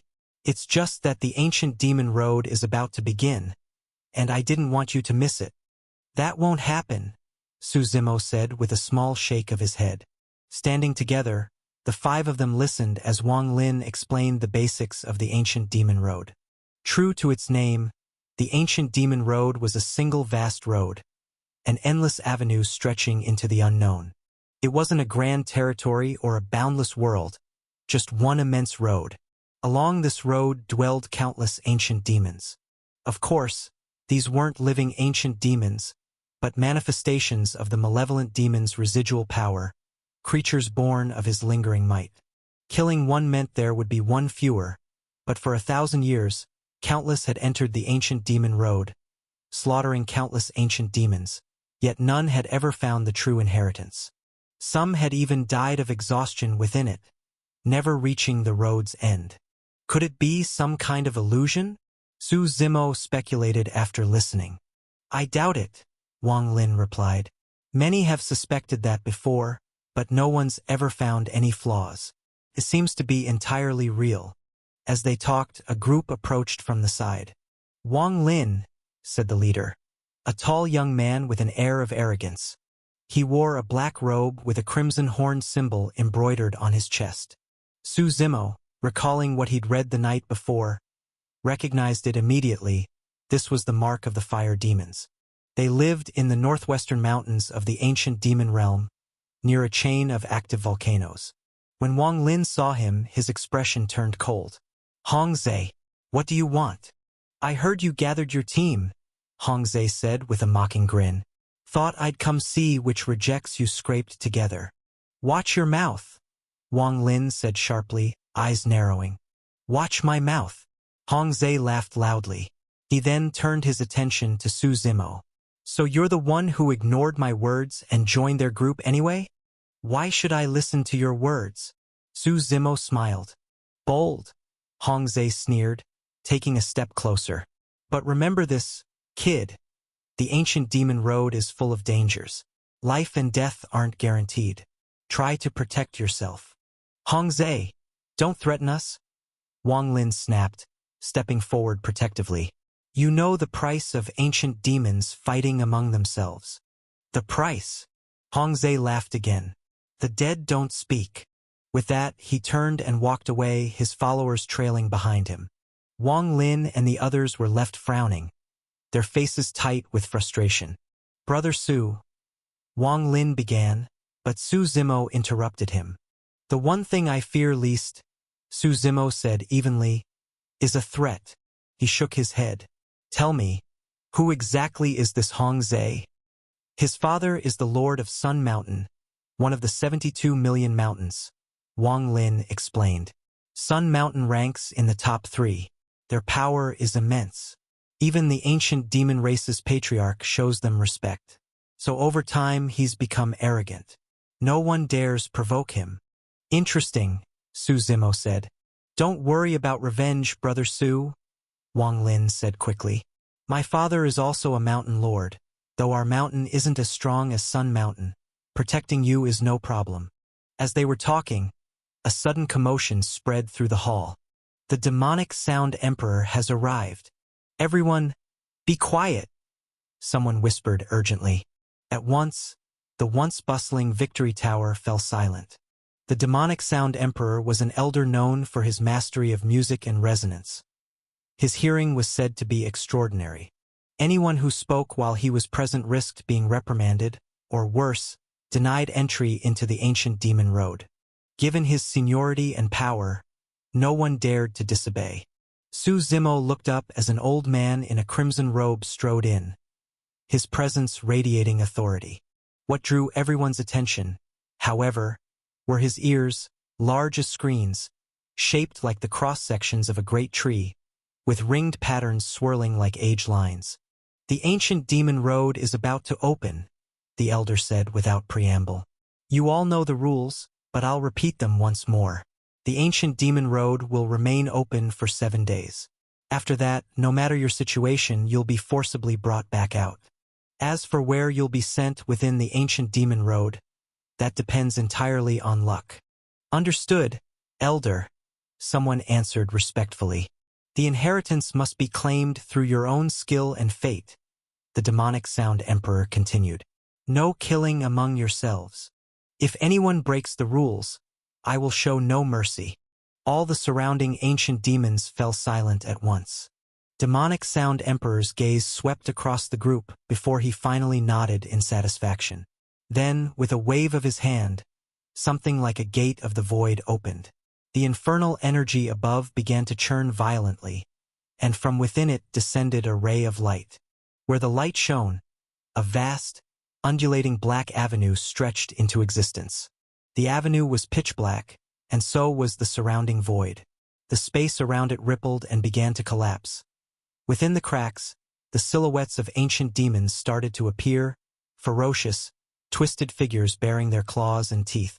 Everyone, please enter, demonic sound emperor said. Groups of 5 began to rush toward the gate of illusion. Let's hold hands. That way we'll be transmitted together, Wang Lin said, clearly having done his research. The others agreed. Each grasped another's hand, and together they stepped into the void gate. The sensation was different from traversing the normal void. It was gentle, like being submerged in a vast ocean. Waves brushed softly against their palms, and the feeling was oddly comforting. The next moment, their vision blurred, and Su Zimo and the others found themselves standing on solid ground once more. No sooner had they arrived than a demon lunged at them. Su Jiama reacted swiftly, cutting the creature down in one stroke. Only then did they begin to look around. Though they had prepared for this journey, this was the first time any of them had actually entered this place. The avenue beneath their feet was broad, nearly 1,000 meters wide, and stretched beyond the horizon. Just as Wang Lin had said, no one had ever reached its end. The surrounding void was a boundless black nothingness, like the open jaws of a giant beast silently roaring, ready to devour all things. Su Zimo crouched and gently touched the surface of the demonic path. Closing his eyes, he felt the faint resonance of primal Daos embedded within it.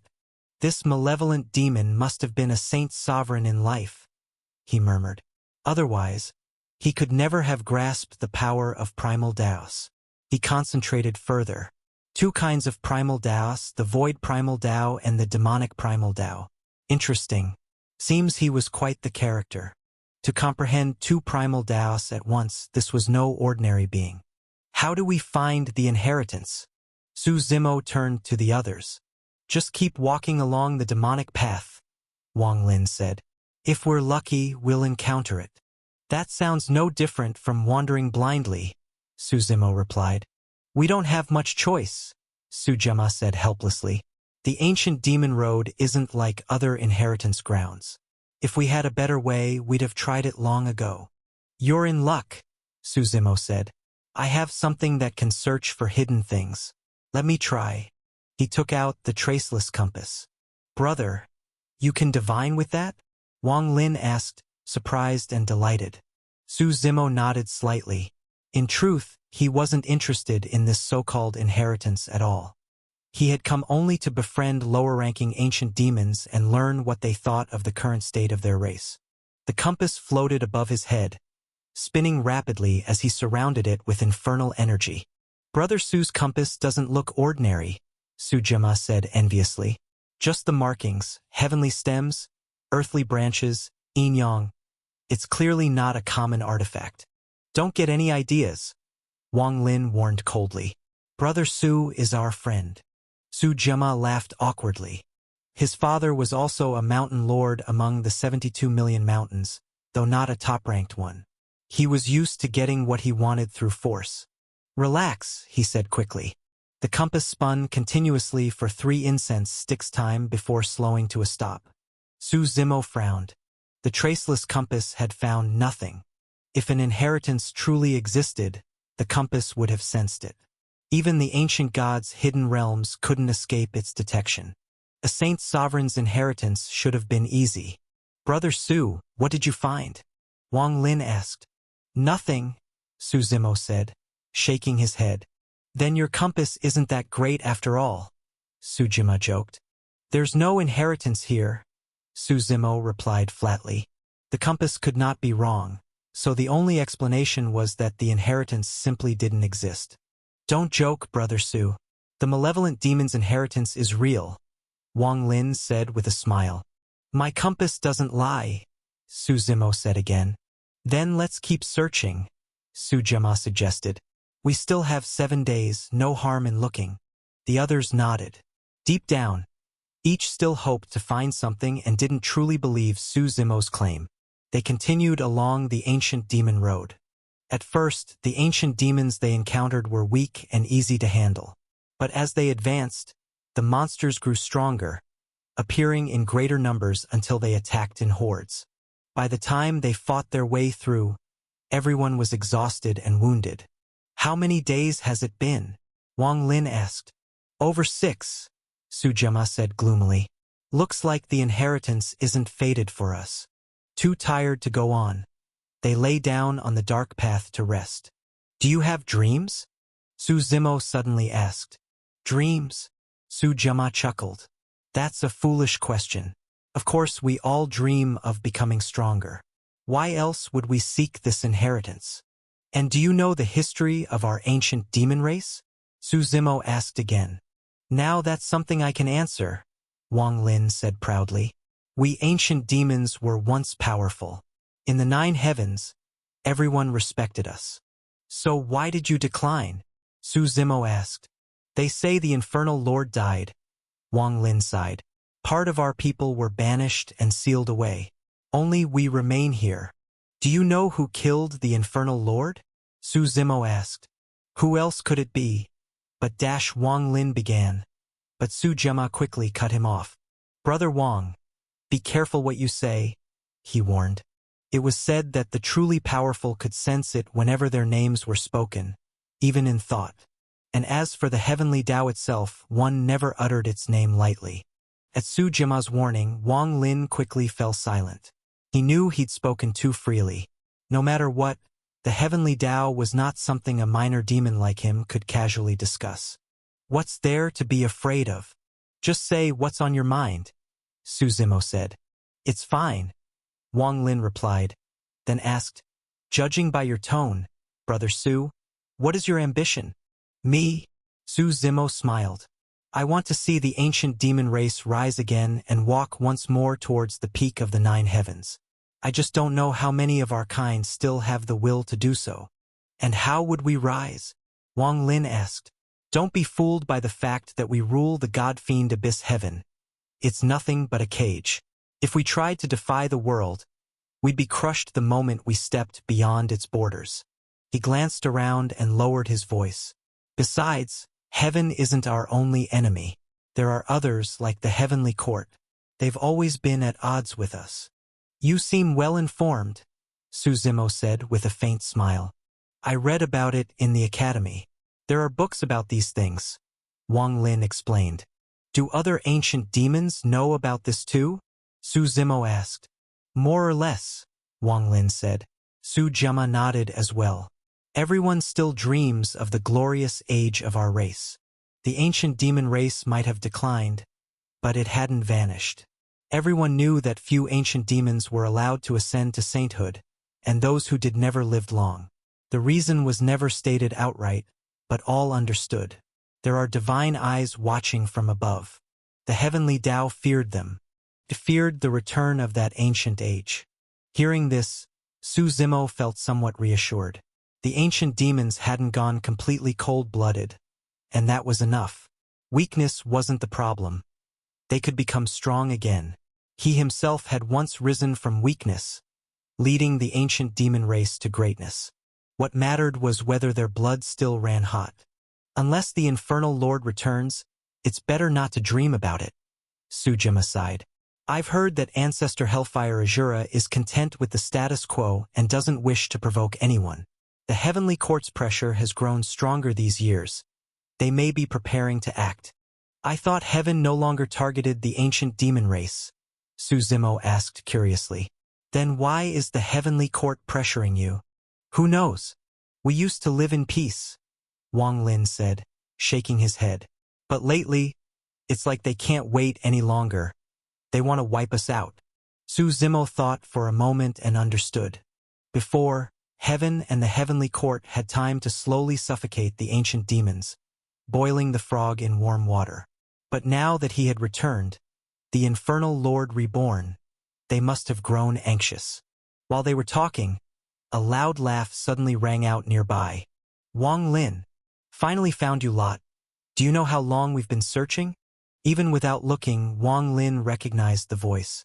Hong Zhe, he muttered coldly. You really are like a lingering ghost. What's wrong? Didn't find the inheritance? Hong Zhe said mockingly. What's it to you? Wang Lin shot back. Do you know how I found you? Hong Zhe sneered. I sprinkled tracking powder on you. Within 100 miles, I can sense your presence. Now, if you kneel and beg forgiveness, I might let you live. Otherwise, this ancient demon road will be your grave. You think we're afraid of you? If you want to fight, come on. Wang Lin snapped. We'll see how long that bravado lasts. Hong Zhe growled, his demonic aura flaring. The 4 followers behind him stepped back as he raised his hands. Black Flame Qilin, he roared. Dark energy surged from his palms, condensing into the massive form of a black Qilin. Its roar echoed through the ancient demon road, shaking the air. Even the surrounding ancient demons shrank away in terror, not daring to approach. It's a demonic armament, Wang Lin said grimly. That shameless bastard. He's using his father's weapon against us. Demonic armaments are personal weapons. They're not supposed to be lent out, Su Zimo added. If he's using it, his father must have allowed it. What do we do? What else? Run, Wang Lin barked, turning and sprinting down the path without hesitation. With a demonic armament in play, fighting was suicide. Su Zimo blinked, surprised by how quickly Wang Lin had lost his nerve. A moment ago, he'd been full of righteous fury. Now he was gone in a flash. The others, realizing the danger, began to flee as well. After all, the 7 days were nearly up. If they survived a little longer, they'd be pulled out automatically. Only Su Zimo remained standing still. "Brother Su, run!" Wang Lin shouted, glancing back. True to his word, he turned around to drag Su Zimo along. "My black flame Qilin is here. Where can you possibly run?" Hong Zhe bellowed. His voice boomed like thunder, his aura surging upward. Above him, dark clouds gathered and twisted, and from within them emerged the form of a gigantic beast. The Qilin stepped forth from the demonic clouds, its scales black and molten like flowing magma. Each breath it exhaled came as a blast of white-hot vapor. His crimson eyes glowed with murderous intent. "We're doomed," Su Jama said weakly, collapsing to the ground in despair. "What's a demonic armament, anyway?" Su Zimo asked calmly. "Brother Su, now's not the time for that," Wang Lin shouted in frustration. "No matter what, if I'm going to die, I'd rather die knowing," Su Zimo said with a smile. "You'll know soon enough," Hong Zhe sneered. "Let me enlighten you before you die. A demonic armament is a beast raised from birth with a demon's own blood essence. Once bonded, it becomes part of us, no matter its rank. Once it drinks demon blood, it becomes a true demonic beast. Its power is immense, unique among the 72 million mountains." "Oh, I thought it'd be something special," Su Zimo said, shaking his head in disappointment. Such beast-binding techniques were crude and damaging to one's own life force. True power never relied on external tools. The black flame Qilin descended, shaking the entire ancient demon road. A torrent of black fire spewed from its mouth. "It's over. We're dead," Su Jama whispered, closing his eyes in despair. But the searing pain never came. The world had gone eerily quiet. He opened his eyes in confusion and saw Su Zimo standing before him. "Brother Su?" Su Jama stammered. "Don't rush to die," Su Zimo said with a faint smile. He glanced at the black flame Qilin, then raised his hand. Infernal energy burst from his palm, coalescing into a long, glowing line. When the black thread of infernal energy streaked through the air, it shot straight toward the black flame Qilin, binding it tightly. The beast roared furiously, enraged by the provocation. Waves of black fire poured from its mouth, but the black thread was completely unaffected, not even scorched. The Qilin grew desperate. It lunged forward, its massive body crushing the ground beneath it, jaws opening wide as if to tear the thread apart. But just as its roar peaked, it suddenly cried out in pain. The black thread coiled around its snout, looping once, then spiraled around its entire body, wrapping it up like a rice dumpling. Everyone watching stood in stunned silence. The mighty black flame Qilin lay on the ground, looking pitiful and subdued, whimpering softly. "No way," Wang Lin muttered, disbelief on his face. "That's supposed to be a demonic armament? I heard the black flame Qilin ranks among the top 3 of the 72 million demonic armaments," Su Jama said, equally stunned. "In my opinion, it's not that the armament is weak, it's that Brother Su is too strong," Wang Lin said after a long pause. The others looked at Su Zimo's back, and for the first time, they felt an aura of greatness emanating from him. Who are you really?" Hong Zhe asked, taking a step back, his voice trembling. "You should be grateful," Su Zimo said calmly. "If you weren't one of my demon kin, you'd already be a corpse. Now leave. I won't kill you," he added indifferently. "But don't test me again." "We're going," Hong Zhe stammered, swallowing hard before turning to flee with his companions. Before leaving, however, they tried to retrieve the black flame Qilin, but Su Zimo stopped them. "Consider this armament your interest payment," Su Zimo said. "It stays here." Hong Zhe hesitated for a moment, but finally clenched his teeth and left without another word. "Brother Su, your mercy might bring trouble later," Wang Lin said after a moment. "What do you mean?" Su Zimo asked. "Those people won't repent. Letting them go is like releasing a tiger back into the mountains," Wang Lin explained. "He may not be your match, but behind him stands Sun Mountain. If you'd killed them here in the ancient demon road, no one would ever know. You'd have avoided endless problems. I don't wish to kill my own people, Suzumo murmured quietly. Not unless I have no other choice. I'll give them one more chance. Huh? Brother Su? What did you just say? Wang Lin asked. Suzumo smiled and shook his head. Nothing. He walked up to the bound black flame Qilin. The creature trembled as he approached, fear burning in its crimson eyes. What do you all think of this demonic armament? Suzumo asked. The black flame Qilin needs no introduction, they all said, nodding in agreement. Since we came here and didn't find any inheritance, take this as my gift to you, Suzumo said with a faint smile. No, we can't accept it, Sujima said immediately, shaking her head.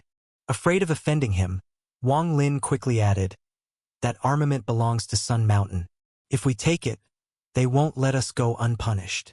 You're right, Suzumo said, smiling faintly. I hadn't thought of that. In that case, I'll keep it for now. He released the black thread. The black flame Qilin, finally free, looked as if it wanted to roar in protest, but after a moment of hesitation, it lay flat on the ground, obedient and motionless, afraid to provoke him further. With a gesture, Suzumo clenched his right hand. The black flame Qilin dissolved into a cloud of demonic mist and was absorbed into his palm. That was the convenience of demonic armaments. They could be carried within one's body.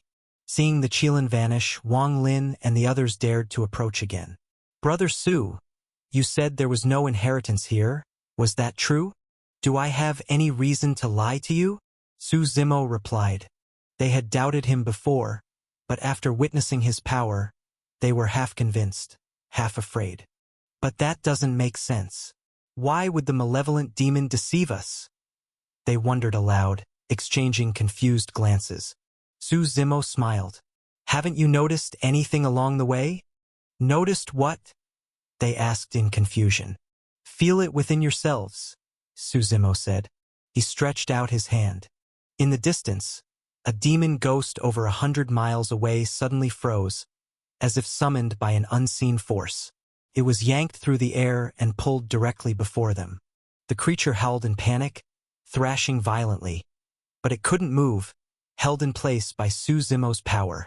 In my view, Suzumo said, smiling faintly, the true inheritance of this ancient demon road lies in the ghosts of these ancient demons themselves. He crushed the struggling creature in his palm. A surge of strange, shimmering energy dispersed into the air, threads of pure primal Tao. Most couldn't sense such power. Only those at the Sovereign Lord stage could understand the essence of primal Taos. Even if primal Tao energy floated before them, ordinary cultivators would never perceive it. The others felt a sudden shift within their bodies. Their expressions changed in shock. They could feel a new kind of power flowing through them, a mysterious energy under their control. It could heal wounds, aid in enlightenment, and even enhance their combat strength. What an incredible force, they murmured in awe. But it's fading, one of them said suddenly. Even without using it, it's slowly disappearing. They all looked reluctant. Such power was priceless. That's because you haven't reached the Saint Sovereign realm, Suzumo explained. Without that, your bodies can't store the power of primal Tao. It leaks away with time. The malevolent demon truly went to great lengths. Brother Su, can you explain? Wang Lin asked. We still don't quite understand. Think of it this way, Suzumo said. This entire ancient demon road is a treasure vault, a legacy meant to bless future generations. The ancestors' so-called treasure wasn't gold or artifacts. Before he died, he transformed all his strength and comprehension of his primal Taos into this mysterious power. This power takes form as these ghostly ancient demons. By slaying them, you can absorb fragments of it. For cultivators of lower realms, it becomes an all-purpose energy, usable for healing, cultivation, or ascension. Imagine using such power to comprehend the Tao. Your growth would be unimaginable. He paused, then added softly, and it wasn't meant for a single disciple, but for every disciple who enters this place. As Suzumo spoke, his tone carried quiet admiration. For one as powerful as him, the energy was useless. That was why he hadn't realized it at first when he entered. Only after confirming there was no inheritance and pondering the intentions of the malevolent demon did Su Zimo realize the true uniqueness of this power. It was not merely an ordinary primal Tao, but a simplified version, transformed so that even those of lower cultivation could comprehend and wield it. Then what are we waiting for? Let's go slay some ghosts, Wang Lin said excitedly. I'm afraid it's too late, Su Zimo replied. Everyone looked up. Above them, the void began to ripple.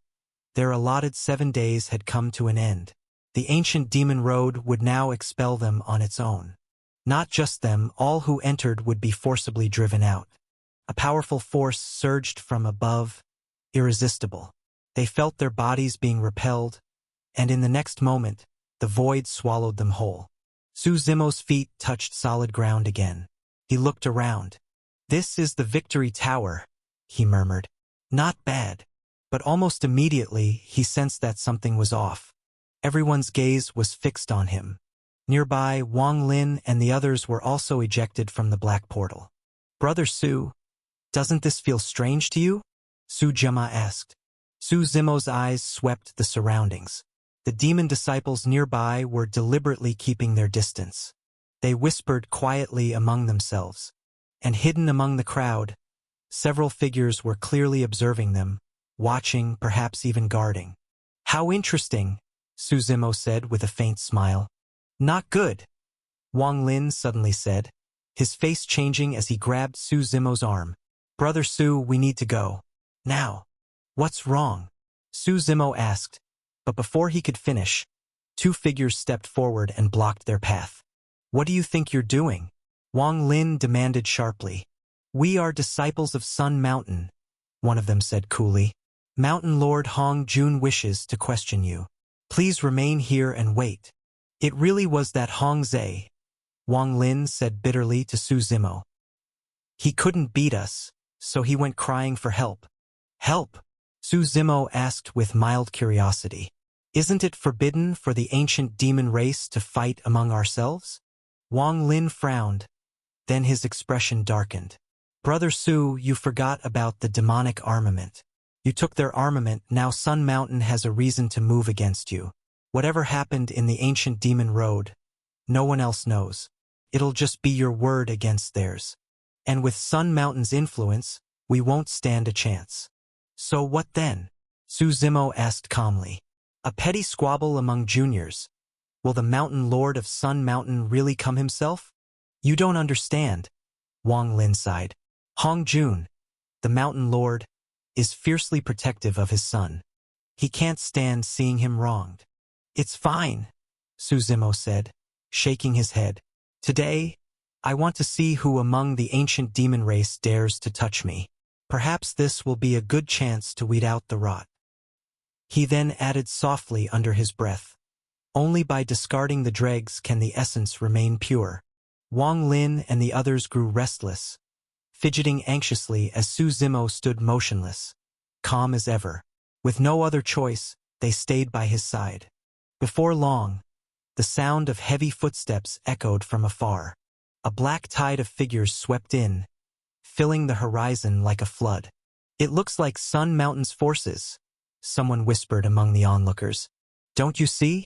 The one in front, that's Lord Hong Jun himself, another replied, astonished. It's been ages since we've seen such a large-scale confrontation among our kind. What could have provoked this? As the crowd murmured, a furious shout cut through the air. Father, it's that bastard. He stole my demonic armament and attacked his own kin in the ancient demon road. It was Hong Zhe. Brother Su. Wang Lin and the others swallowed hard, fear flashing across their faces. What do we do now? Maybe you should just return the armament, one suggested. But even if we give it back now, it's too late, Su Zimo said anxiously. While the others panicked like frightened birds, Su Zimo only smiled faintly.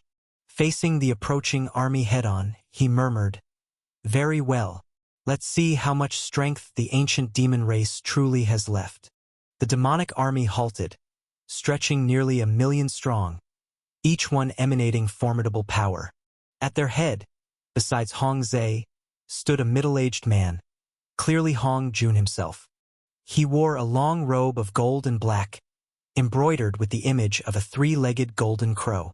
Legend said the golden crow was the bird of the sun, but the one depicted on his robe was entirely black, its eyes glowing obsidian, exuding an aura of fierce aggression. He wore scaled boots, his long beard neatly trimmed despite its length. His wild, explosive hair gave him a natural, untamed look. His gaze was sharp and commanding. Anyone he looked at instinctively felt a heavy pressure. "Lord Hong, what brings you here?" a voice asked from the side. "It's someone from the Demon Rites Chamber," Wang Lin whispered in relief. "Good. If they're here, at least we won't die today. Right?" Su Gemma nodded quickly. The Demon Rites Chamber governs all laws in the ancient demon realm. No matter how powerful Sun Mountain is, they won't dare act recklessly now. "You're not qualified to speak to me," Hong Jun said coldly, casting the man from the Rites Chamber a dismissive glance. "Tell Virtuous Heaven Demon to come." Virtuous Heaven Demon was the current head of the Demon Rites Chamber. He wasn't the strongest among the ancient demons, but his sense of justice was unmatched. For over a century, his impartiality had earned the respect of the entire ancient demon realm. "The Chamber Master is on his way," the man said respectfully. "Please, Lord Hong, wait a moment." He knew full well he wasn't qualified to arbitrate this. He just hoped the Hall Master would arrive before things got out of hand. Otherwise, he'd be the one to blame. "I'm not here to hurt him, only to ask a few questions," Hong Jun said flatly. He wasn't a fool. If he struck first, he'd lose the moral high ground. That would only complicate things further. Hearing this, the official from the Rites Chamber relaxed slightly. Hong Jun took a step forward. His presence surged outward like a tidal wave, carrying an invisible, oppressive might. The air itself seemed to shudder. Wang Lin and the others found it difficult to breathe. "Lord Hong, bringing this many from Sun Mountain, what are you planning to do?" Wang Lin asked, trembling but standing his ground. "Who holds the demonic armament?" Hong Jun asked indifferently, ignoring the question. "I don't know what armament you're talking about," Wang Lin stammered, trying to keep his composure. Now was not the time to admit anything. They would lose all justification. "Step back," Su Zimo said with a smile, glancing at him. "Brother Su." Wang Lin hesitated after hearing Su Zimo's words, but in the end, he still stepped back. "So you're called Hong Jun?" Su Zimo asked, looking him over with mild curiosity. "Who are you?" Hong Jun frowned. "From the 72 million mountains, or one of the 36 million caves?" He found it strange. Faced with such an overwhelming lineup, this young man showed not a hint of fear. In Hong Jun's mind, Su Zimo should have been trembling in panic by now. That made him start to question the young man's identity. But he knew all the powerful ones within the ancient demon race, so who was this person? "My identity isn't important," Su Zimo said calmly. "I just want to ask, how do you plan to handle this?" "How to handle it?" Before Hong Jun could speak, Hong Zhe sneered viciously.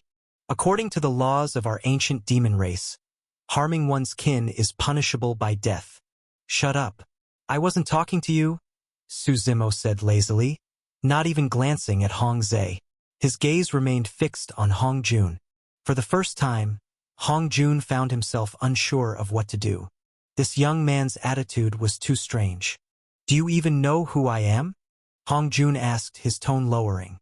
"No, but I've heard your name," Su Zimo replied. "How you're to be dealt with isn't for me to say," Hong Jun said evenly. "The Demon Rites Chamber will handle that." As the two spoke, a murmur rippled through the crowd. "Lord Virtuous Heaven Demon is here." The spectators quickly parted to form a path. From the crowd stepped an elderly man. In truth, Virtuous Heaven Demon was barely over 200 years old, ancient by mortal standards, but still considered young among cultivators. Most cultivators maintained their youthful appearance through various means. But Virtuous Heaven Demon deliberately allowed himself to appear old. because as the master of the demon rites chamber, he needed to project dignity and authority. His aged face was part of that image. What's all this commotion? Virtuous Heaven Demon's voice cracked like thunder, making everyone's ears ring. One by one, instead of cultivating, you're gathered here to gawk? Brother Virtuous. Hong Jun stepped forward with a smile and a polite greeting. What's the meaning of this, Lord Hong? Virtuous Heaven Demon ignored the pleasantries, his sharp eyes sweeping over the 1,000 or so Sun Mountain ancient demons behind Hong Jun. His brows furrowed. Brother Virtuous, you misunderstand, Hong Jun said with an easy smile. I merely brought my disciples from Sun Mountain out for a walk, and happened to stop by to inquire about a matter. What matter? Virtuous Heaven Demon asked. You see, Hong Jun said, my son went into the ancient demon road. It's not the most perilous place, but just to be safe, I lent him my own demonic armament for protection. However, I've now heard that someone attacked him in the ancient demon road and stole that armament. Tell me, Brother Virtuous, what do you think should be done about that? Lies. Wang Lin's face flushed red with anger. He immediately shouted. It was clearly that Hong Zhe who tried to kill us with the armament. It's fine, Su Zimo said, patting Wang Lin's shoulder before stepping forward. He lifted his right hand. An infernal energy gathered in his palm. A surge of black flame erupted. The black flame Qilin appeared before everyone. The creature's immense aura swept outward, sending dark flames rolling across the ground. The moment it saw Hong Jun and the others, it let out an excited roar, as though it wanted to charge toward them. But Su Zimo simply pressed his foot down, pinning it to the ground effortlessly. Couldn't move an inch. Return the demonic armament, Hong Jun said coldly, his face darkening with anger. I'll say this once, listen carefully, Su Zimo said evenly. Hong Zhe was the one who started the fight. He tried to kill us with this armament. But he wasn't my match, so I took it. Out of mercy, I spared his life. As he finished speaking, a faint smile appeared on his lips. Turning to Virtuous Heaven Demon, he asked, So, how do you plan to handle this? You're lying. Hong Zhe snapped, though his voice trembled with guilt. What happened in the ancient demon road can't be verified. Your words mean nothing. Su Zimo didn't even bother responding. His eyes remained on Virtuous Heaven Demon. Let this matter end here, Virtuous Heaven Demon said after a moment of deep thought. He gave Su Zimo a long, thoughtful look before continuing. Since no one can confirm what occurred in the ancient demon road, and since no lives were lost, both sides should cease their hostilities. Hong Jun frowned. From what he knew, Virtuous Heaven Demon was not one to compromise so easily. The man had always been known for his strict adherence to rules and fairness. How can we just let him go? Hong Zhe protested angrily. But Hong Jun said, We can end it here, but the demonic armament must be returned to me. His plan was simple. Withdraw for now, investigate Su Zimo's background later. If this youth turned out to be someone he couldn't afford to offend, he'd let it go. But if he was just a nobody, then this insult would be repaid 100-fold. The armament won't be returned, Su Zimo said, shaking his head. I spared his life. Keeping this weapon is only fair. It's just a demonic armament, Virtuous Heaven Demon said calmly. With Sun Mountain's strength, you can easily forge another. Brother Virtuous, Hong Jun said darkly, I respect the authority of the Demon Rites Chamber, but if you act unjustly today, and this reaches the leader's ears, don't blame me for being discourteous. His tone was sharp and his face clouded with fury. He was not used to being denied. As the Lord of Sun Mountain, even the leader himself would normally give him some face. I've said what I needed to say, Virtuous Heaven Demon replied, his expression unreadable. Since you won't listen, handle it as you see fit. Young man, Hong Jun's voice boomed like thunder. No matter who you are, you will return that armament today. He struck out suddenly, his hand reaching towards Su Zimo to suppress him. If you want it so badly, Su Zimo said with a faint smile, then I'll give it to you. With that, he looked down at the black flame Qilin and kicked it hard. The beast shot forward like a blazing missile. Seeing this, Hong Jun's expression changed. He extended his hand to catch it. After all, it was his own demonic armament, and he didn't want to harm it. But the moment he caught it, the sheer force behind the creature's momentum sent him flying backward. Mountain Lord! The ancient demons of Sun Mountain roared in fury. They were about to rush forward, but Hong Jun quickly stood, raising a hand to stop them. "You've got some strength after all," he said, his voice calm but hard as steel. Anger simmered beneath the surface.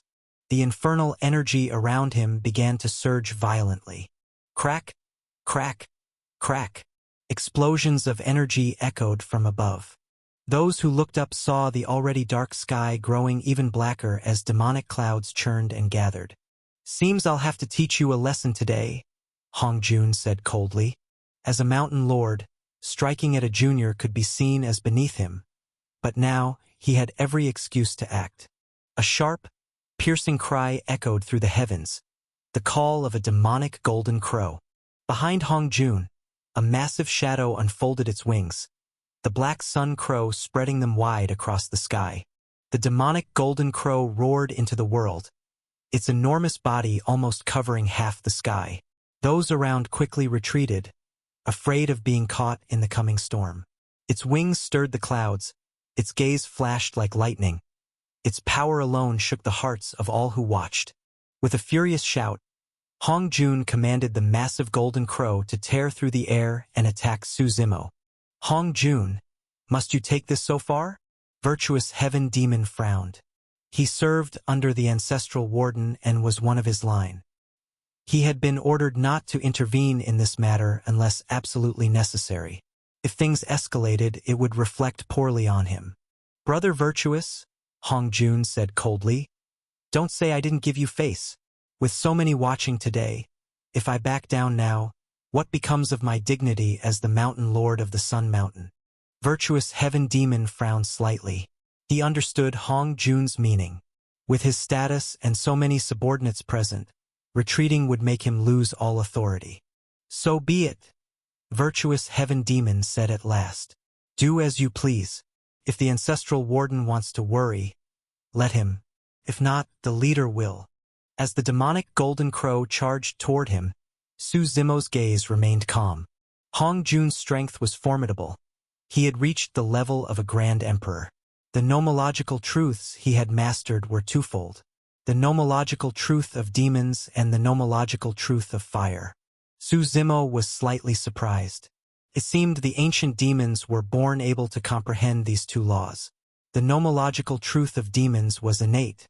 One possessed it even without deliberate cultivation. Hong Jun's nomological truth of fire came from his mastery of the Golden Crow's power.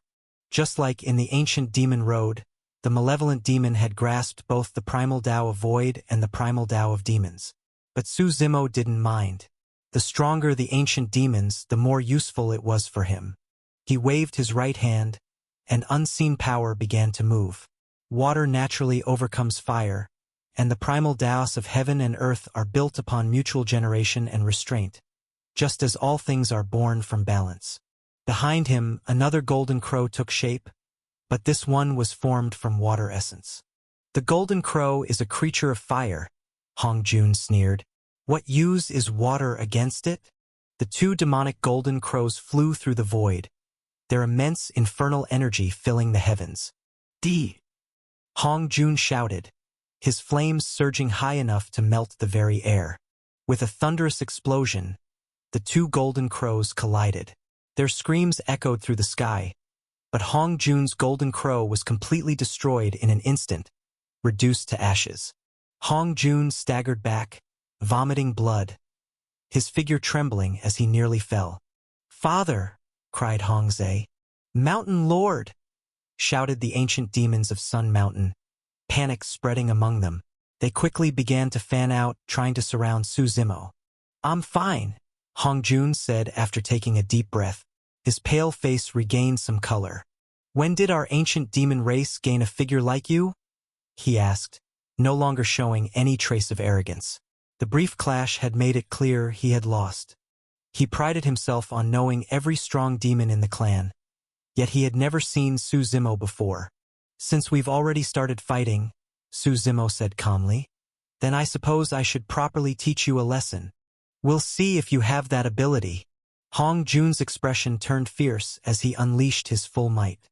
His infernal energy surged wildly, accompanied by the overwhelming pressure of imperial power. Before long, the infernal energy around him began to liquefy, producing a sound like flowing water. The thick, black demonic marsh spread outward, endless and vast. "It's the demonic marsh," someone exclaimed. "Legend says the Sun Mountain is one of the ancient demon race's extreme Een lands," another murmured. "It uses solar power to suppress the Een. But the Mountain Lord cultivates fire laws. How could he manifest a demonic marsh?" The surrounding crowd buzzed with speculation.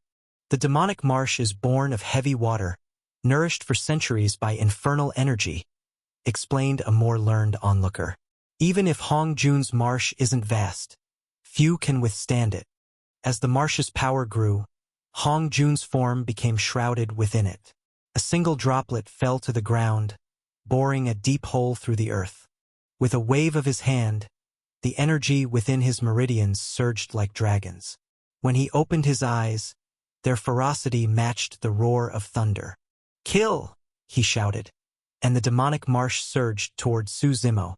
Suzimo remained silent. He decided it was time to reveal his true identity. For ancient demons, what better way to declare one's identity than through sheer, overwhelming power? A faint smile appeared on his lips as the hell-suppressing demon physique awakened. Unlike ordinary infernal energy, his became purer, majestic, and regal, like a king born to rule. The surrounding ancient demons felt the crushing weight of his aura. It was the pressure of sovereignty itself, as though his very existence commanded their submission. From his black eyes, infernal energy erupted. Violet markings spread across his face, tracing down to his nose. His black hair flowed wildly despite the still air, and his presence grew like a raging storm that swallowed the sky. "What terrifying infernal energy!" someone whispered. "When did our ancient demon race produce such a being?" "If he's strong, then good," another said. "It means our people will rise again." The crowd murmured in awe. Only Hong Jun's face turned pale as death. He could tell he was no match for Suzimo. But it was too late to stop. The arrow had been knocked. It had to fly. The demonic marsh roared forward. Many of the younger ancient demons failed to recognize the hell-suppressing demon physique. They had never seen the legendary infernal lord.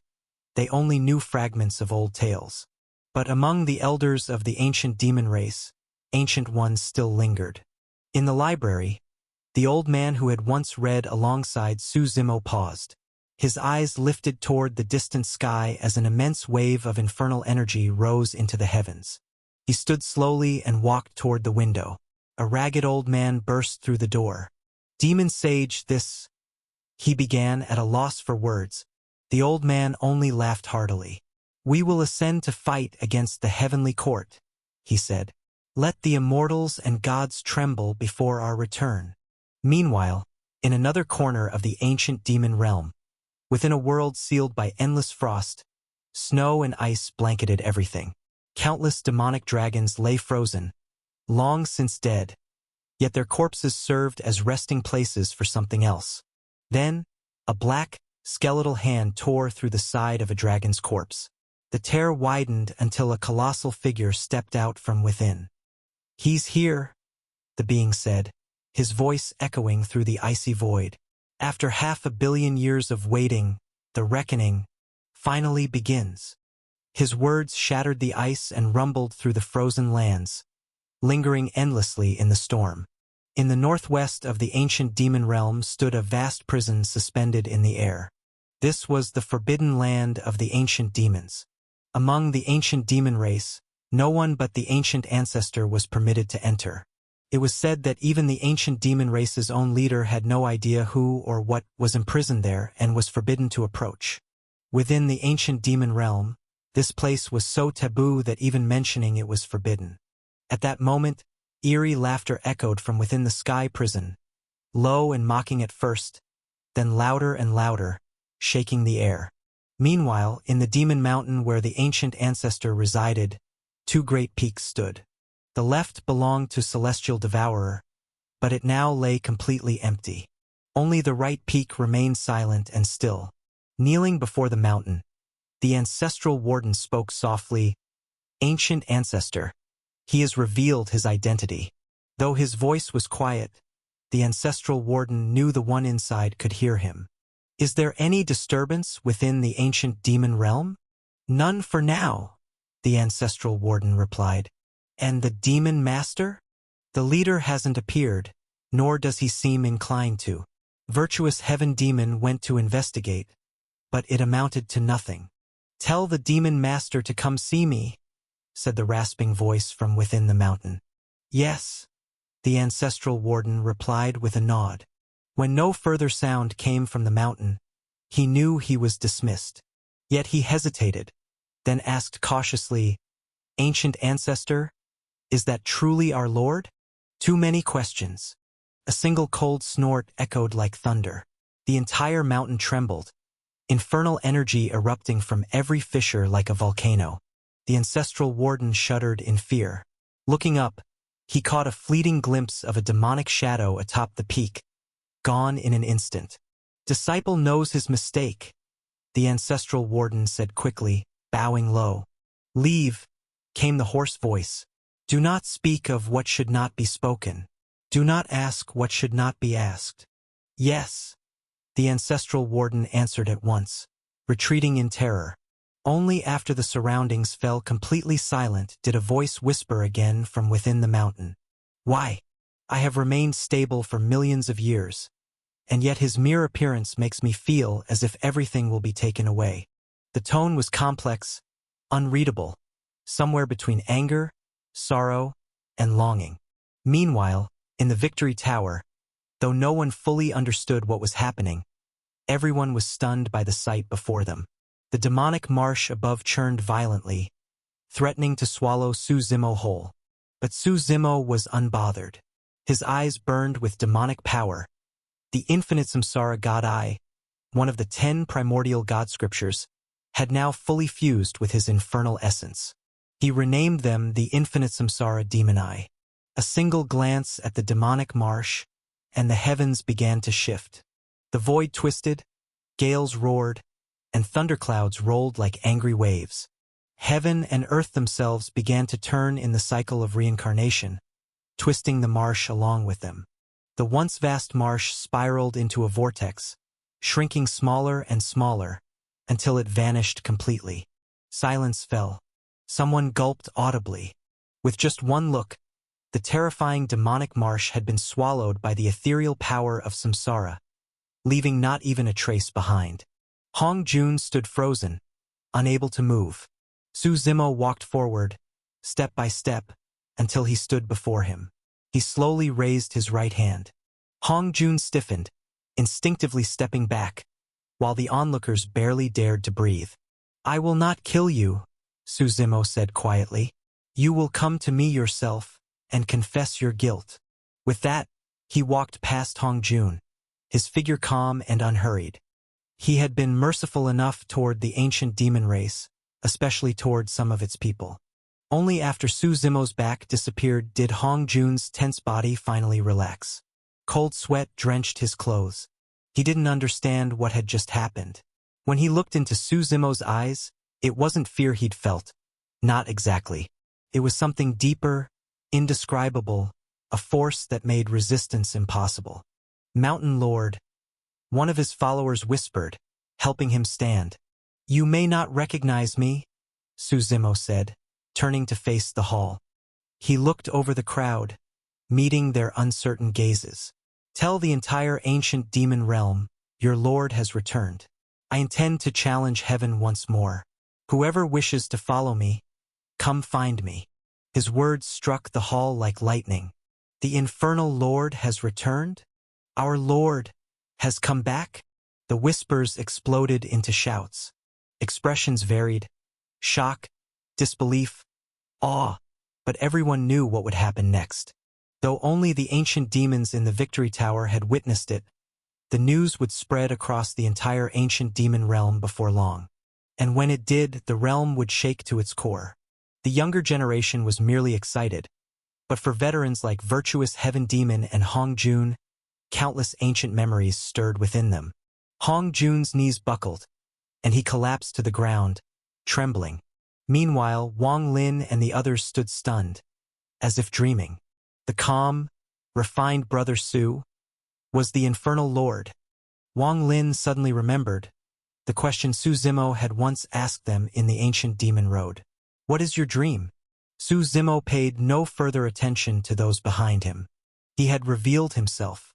Now the truth needed time to spread, to ferment. The upper ranks of the ancient demon race would take time to process it, to decide where they stood. Su Zimo was in no hurry. He simply walked away from the hall.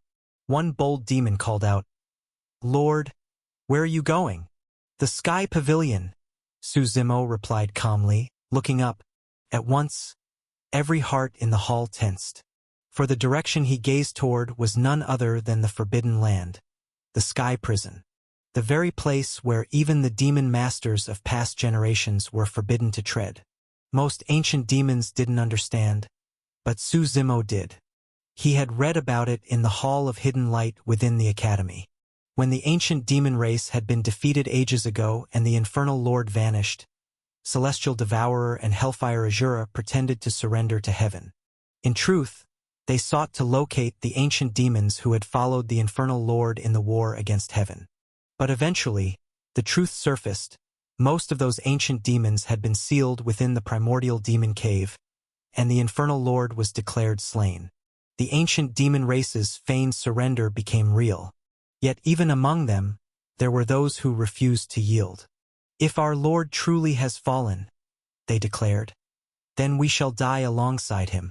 We will never bow to heaven." Su Zimo had read those very words in that book. Those ancient demons had wanted to fight heaven to the bitter end. To them, a false surrender was bearable for the sake of their race's survival, but a true submission was nothing less than betrayal.